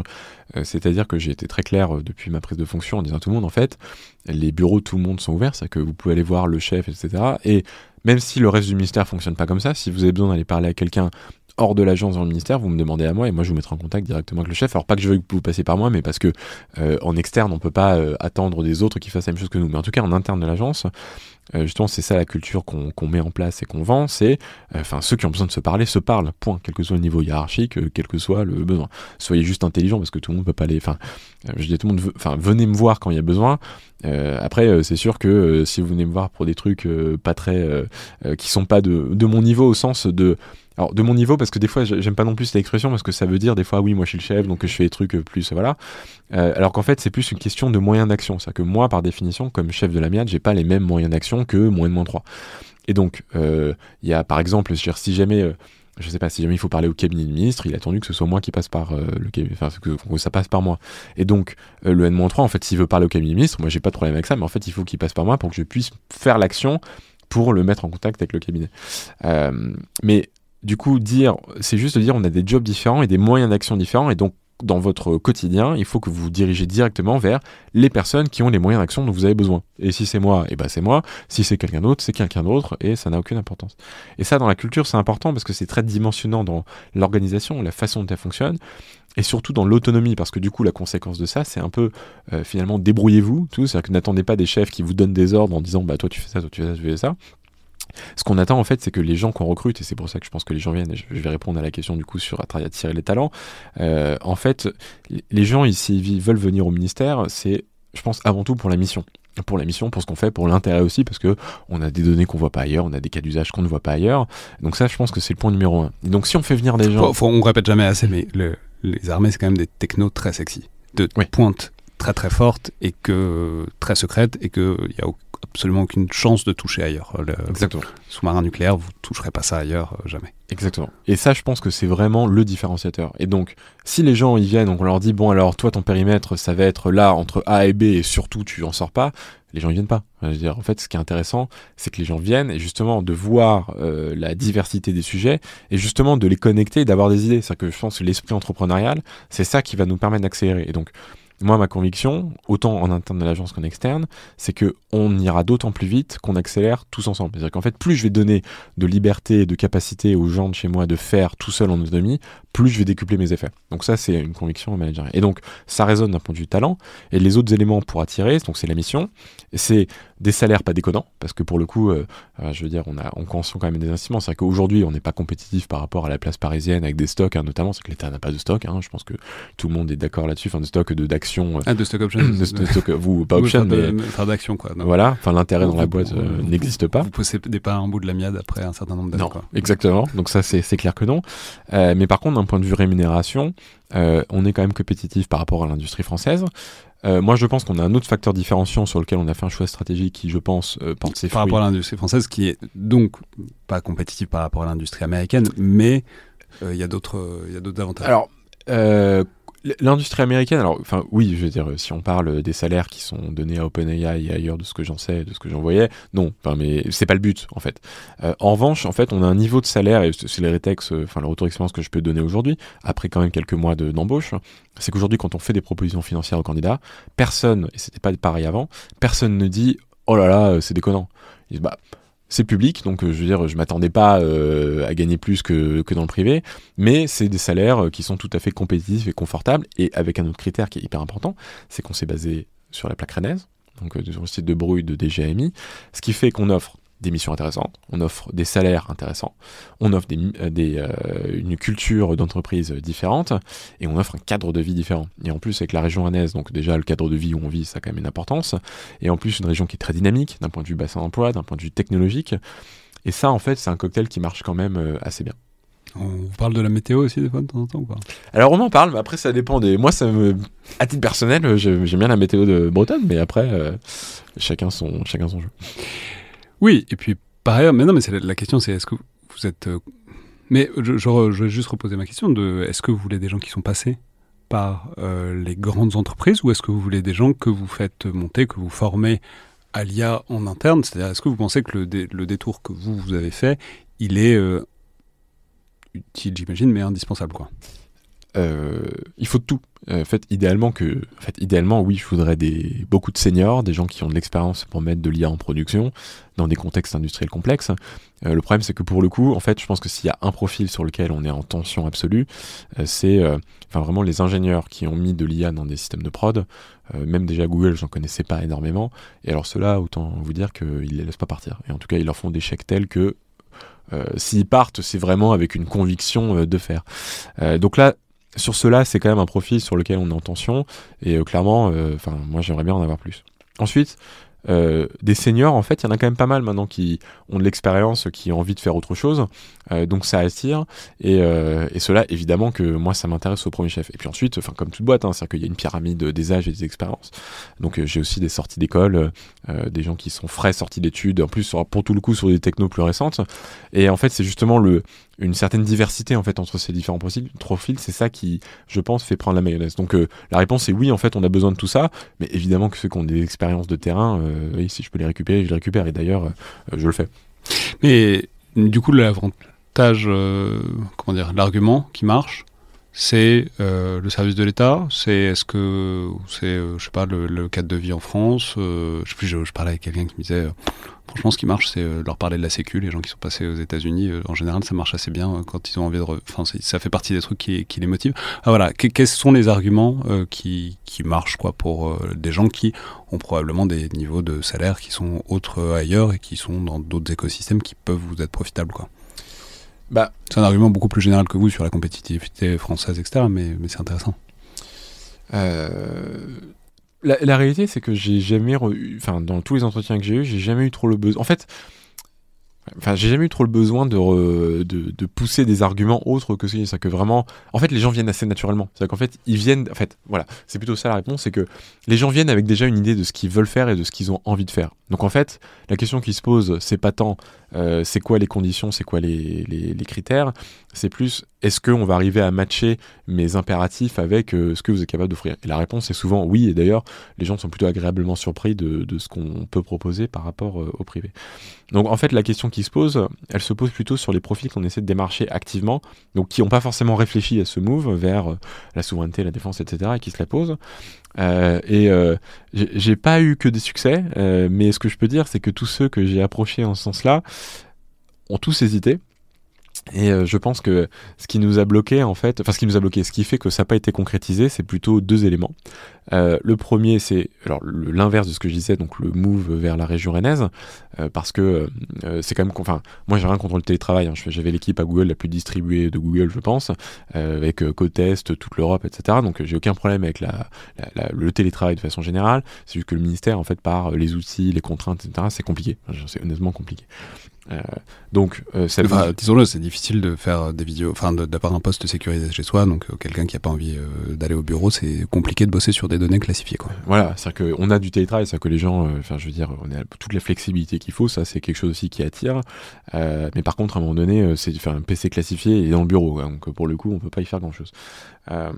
Donc pour ces gens-là, donc il y a là le move, le déménagement qui est souvent ils se sont dit pourquoi pas, ça se tente. Et le deuxième truc, c'est je sais pas si c'est la prise de risque, mais finalement c'est un move qui est tellement radical, c'est qu'en fait c'est hyper confortable la tech quand vous bossez chez Google, hein, je suis le premier à pouvoir le dire, que ce soit par le contexte, le salaire, l'environnement, les conditions. C'est pas un environnement qui vous pousse dehors, donc vraiment franchir le pas de se dire pourquoi pas. D'une part, ça prend un peu de temps, c'est vrai qu'il y a aussi c'est des actions qu'on lance, c'est pas avec l'idée que la personne va dire oui tout de suite. Et j'ai quelques cas en fait où c'est quelques mois plus tard, on dit est-ce qu'on pourrait peut-être reparler finalement, ça m'intéresse, quoi. Donc je pense que vraiment les arguments se limitent entre guillemets à la proposition de valeur qu'on a, qui est mission, bon salaire, cadre de vie et mission, intérêt et surtout très important, et aussi écosystème, parce qu'en fait je pense qu'un de nos rôles majeurs, c'est aussi, si on veut plus de souveraineté et plus de gens qui vont vers l'industrie franco-européenne, il faut aussi orchestrer les parcours, et c'est des discussions que j'ai avec le privé aussi notamment, parce que les gens ils vont pas venir à l'Amiade toute leur vie, personne va faire 10 ans, 15 ans à l'Amiade, enfin s'il y en a qui ont envie, on a des parcours de carrière dans les armées, on a largement de quoi alimenter, mais la réalité... Vous recrutez pas des fonctionnaires, quoi. Non. Et la réalité, c'est qu'on se dit au contraire, en fait, les gens, ils vont venir justement pour la mission, 2 ans, 3 ans, 4 ans, mais du coup, il faut construire l'agence et le narratif en se disant, les gens vont partir. Et le meilleur effet qu'on puisse obtenir, c'est des gens qui partent en disant, c'était une super expérience. Eux, on va construire des parcours pour qu'ils puissent quand même rester dans le privé, aller dans le privé plutôt, on forcera personne, mais s'ils peuvent rester dans des boîtes françaises et européennes, c'est encore mieux. Et vraiment, le grand succès, ce serait qu'on arrive à avoir des flux entre le privé et le public, et donc nous en l'occurrence, de gens qui viennent quelques années, qui apportent de la valeur pour nos cas d'usage, nos écosystèmes, qui repartent dans le privé. Et si on arrive à orchestrer ces flux, je pense que on arrive à construire un autre modèle que le modèle, alors je sais pas si c'est le modèle américain, mais en tout cas que le modèle très monolithique, énorme structure qu'ils peuvent avoir avec Microsoft et les autres. Oui, de vous entrer à Palo Alto et vous ressortez plus jamais. Voilà. Et je pense que ça serait bien. C'est tout con, mais vous embauchez que des Français ou pas? Parce qu'il faut être Français pour bosser à l'Amiade. Ah oui, alors là pour le coup, mécaniquement, je suis pour la diversité sur plein de sujets, mais celle-là on peut pas. Non mais juste je me disais à l'instant, mais c'est quand même marrant, vous êtes en Bretagne, donc vous n'êtes pas à Ballard. Non. C'est un truc, quoi. Enfin, je veux dire, c'est la géographie des lieux est toujours extrêmement importante pour les questions de pouvoir, mais ça veut dire que vous vous placez à côté. Alors après, les industries de télécom sont en Bretagne depuis des décennies, et il y a des pôles d'excellence déjà en Bretagne depuis très longtemps, y compris pour les armées, mais quand même, ça veut dire que vous vous placez là, à la contact de ça, plutôt qu'au contact des centres décisionnels parisiens, quoi. Oui, et c'est par conviction, à vrai dire. Est-ce que je suis convaincu ce que j'ai dit en intro sur mon job, moi, je pense que ce que je sais faire, c'est exécuter. Exécuter, pas au sens exécutant, mais au sens produire les effets produire des effets dans la temporalité qui est annoncée.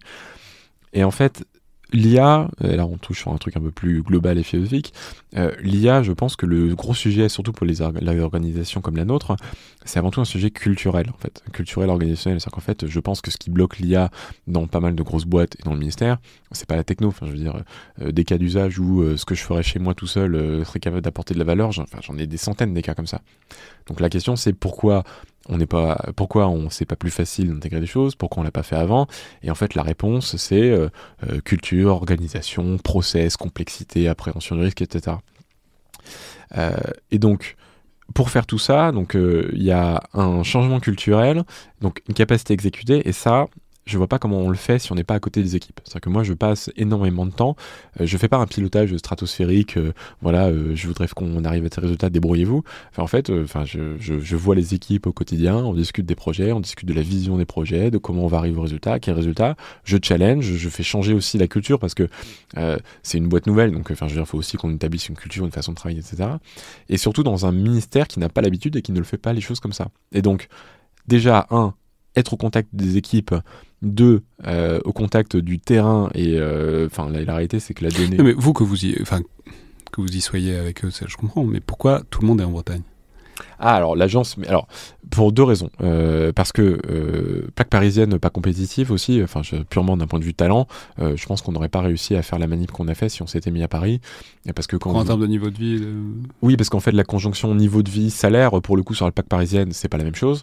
Et plus quand vous avez des acteurs en face qui offrent des packages avec un nombre de chiffres assez hallucinant, je veux dire, n'importe qui dans constitué dit bah non, enfin quand même le niveau de vie à Paris, enfin bref, passons. Donc ça c'est quand même un point important. Le deuxième, c'est la Bretagne est quand même historiquement une place forte en matière de numérique et de technologie pour le ministère des Armées, donc ça avait quand même toute sa logique. 3, c'est la terre de la cyber, c'est-à-dire qu'en fait il y avait aussi une question encore une fois à la fois de talent écosystème. On pouvait pas partir de zéro, c'est-à-dire qu'on peut pas se poser dans une région au pif en disant on va tirer les talents ici, et donc il y a des écoles, il y a des entreprises, enfin toute la cyber en fait, ce qui a été entrepris depuis un peu plus d'une décennie maintenant, en fait il y a toute une dynamique sur laquelle on peut s'appuyer pour amplifier et rajouter l'IA en fait à tout un écosystème qui était préexistant. Donc ça déjà, c'était ça les points principaux, et accessoirement donc il y avait le site de DGAMI, donc qui pour le ministère est aussi encore une fois un des hauts lieux en matière de numérique d'expertise, donc ça avait tout son sens de se mettre vers là-bas. Et pour terminer, je vous ai demandé, c'est un peu un gimmick, mais j'aime bien, c'est intéressant parce que tout l'enjeu, donc là on parle de grande dynamique organisationnelle, mais tout l'enjeu c'est d'incarner le truc aussi dans des usages. Je vous ai demandé de parler un peu de 3 applications, enfin d'expliquer aussi un peu si c'est possible, 3 applications de l'IA avec des questions de temporalité. Alors, donc un truc qui marche aujourd'hui, un truc qui marchera demain, et un truc qui marchera après-demain, enfin métaphoriquement. Donc on a dit quoi ? On a dit maintenant, on a dit dans 1 à 3 ans, et on a dit dans 5 à 10 ans, éventuellement. Donc, juste une application d'IA militaire, maintenant, qui marche.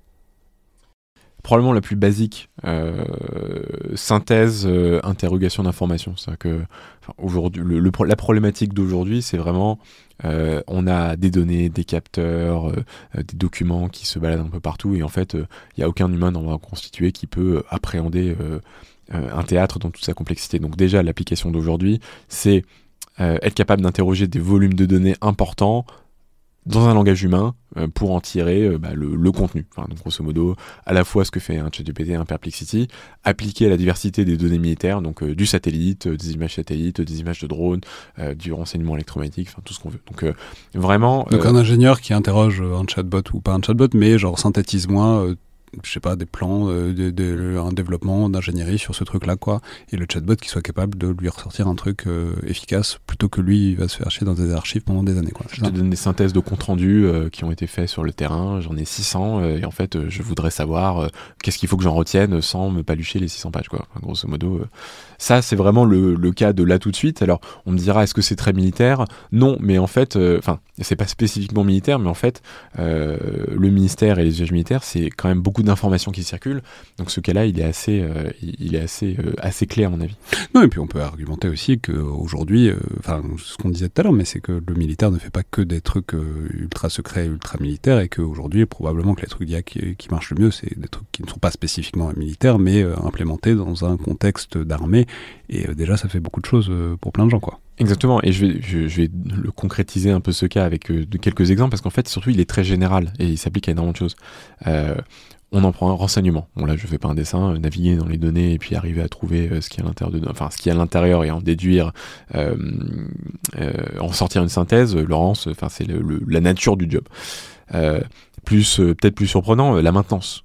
Vous êtes un maintenancier sur le terrain, vous avez un VAB qui a un problème, il y a des manuels, il y a des dizaines de manuels qui se baladent avec toutes les pannes possibles et imaginables. Vous pouvez soit parcourir tous les manuels, soit demander à la machine, qu'est-ce que dit le manuel quand il se passe tel objet, quand il se passe telle chose. Donc ça, c'est un deuxième cas concret. Et puis dernier, par exemple, ça pourrait être de la synthèse de compte rendu, c'est-à-dire que voilà, je suis chef, tous mes subordonnés m'envoient les comptes rendus, les faits saillants de la semaine sur le terrain, qu'est-ce que je dois en tirer à mon niveau. Et en fait, on voit que c'est les cas qui ont rien à voir, hein. La maintenance, le chef, ça n'a rien à voir, mais technologiquement, c'est à peu près la même chose. Ensuite, deuxième, un truc dans un futur proche, alors j'ai dit 1 à 3 ans, mais si ça se trouve, vu la temporalité de l'IA, c'est plutôt 6 mois, mais en tout cas, quelque chose dont on voit très bien que ça va marcher bientôt, c'est pas encore tout à fait au point, mais on voit le chemin assez facilement, quoi. Je pense que si on essaie de partir sur un truc plus physique, ça va être tous les dispositifs d'aide dans des contextes hard un peu spécifiques. Par exemple, assistance à la visée sur des canons. Enfin, je veux dire, grosso modo, vous avez un objet, vous tirez, ça tremble, ça tire des munitions. Donc c'est pas juste de la reconnaissance d'image, c'est j'ai l'image, une caméra, il faut que je repère ma cible et puis que l'opérateur, en fait, je l'aide à trouver entre la trajectoire de l'objet, le tir qui est fait, en gros, comment je maximise sa probabilité de taper au but. Ça, c'est... Précisons, il y a déjà des ordinateurs qui fonctionnent là-dessus pour aider la trajectoire. Mais l'idée, c'est qu'avec l'IA, ce sera encore mieux, quoi. Alors, mais c'est surtout l'instancier, c'est-à-dire qu'aujourd'hui, en fait, mettre ça en embarqué, parce que c'est pas juste... Enfin, en théorie, ça marche très bien. En théorie, ça marche depuis 10 ans. C'est juste que le mettre en embarqué avec le niveau de fiabilité qu'il faut, etc., c'est pas complètement évident. Et ça, l'IA va faire un gros progrès là-dessus. Alors oui, elle va faire un gros progrès là-dessus, mais là on est vraiment sur la gamme. En fait, ça fonctionne déjà. C'est que je sais qu'aujourd'hui, ce qu'on peut implémenter dans ce domaine va fonctionner. Donc la question qui se pose, c'est comment on l'intègre, comment on fait en sorte que ça fonctionne, que ça fonctionne même dans un environnement peu hostile au sens ça vibre, etc. Enfin, les ordinateurs n'aiment pas trop quand ça vibre fort. Enfin bref, c'est plutôt un enjeu d'intégration que de technologie. Donc ça, c'est vraiment un truc, je pense, demain, quoi. Et un truc un peu plus prospectif, quoi, disons quelques années, 5 ans, 10 ans. Je pense la autonomisation robotique.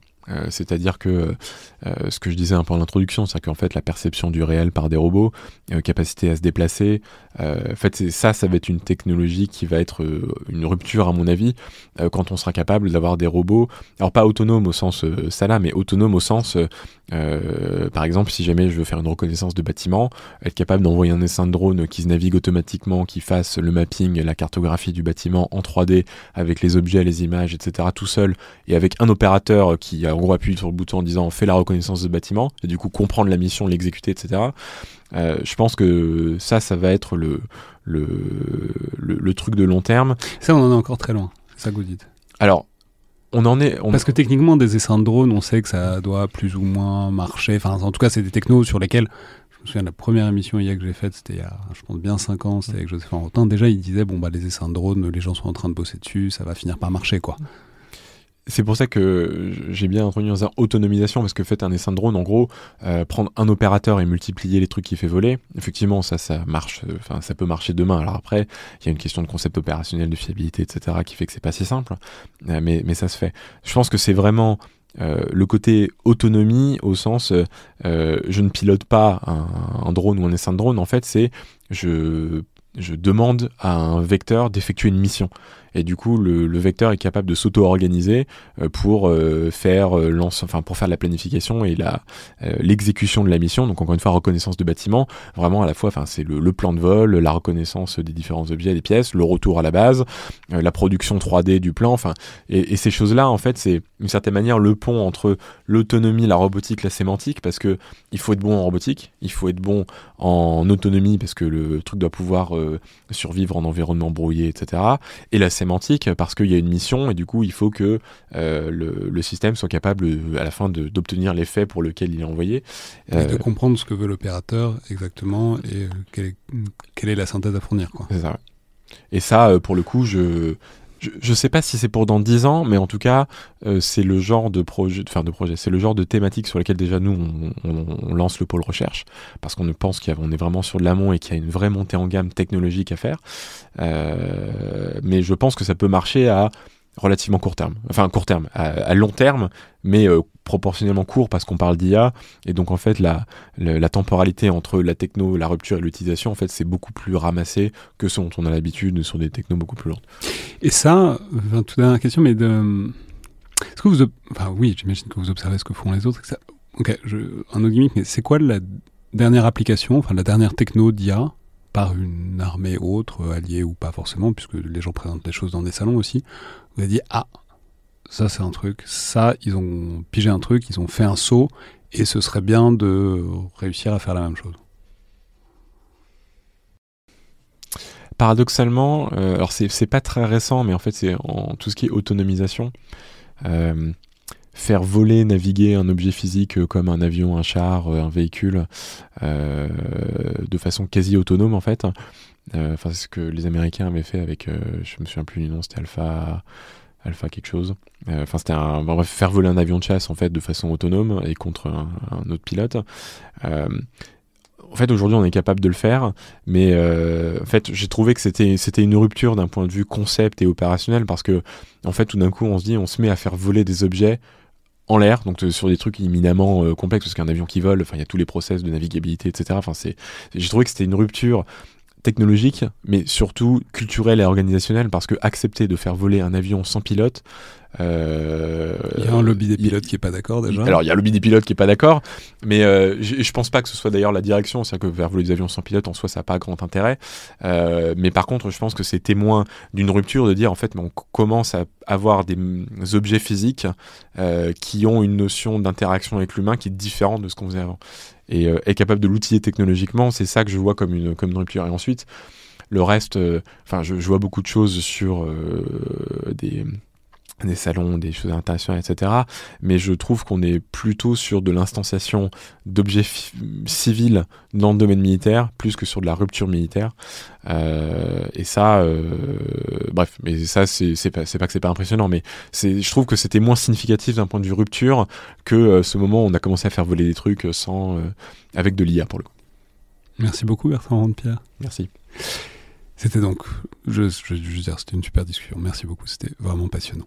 C'était donc le Collimateur, un podcast produit par Alexandre Jublin et distribué par Binge Audio. Je vous rappelle, toutes les remarques et commentaires sont bienvenus par mail sur les réseaux sociaux du Rubicon. Voilà. Si vous avez aimé cet épisode, notez-le, commentez-le.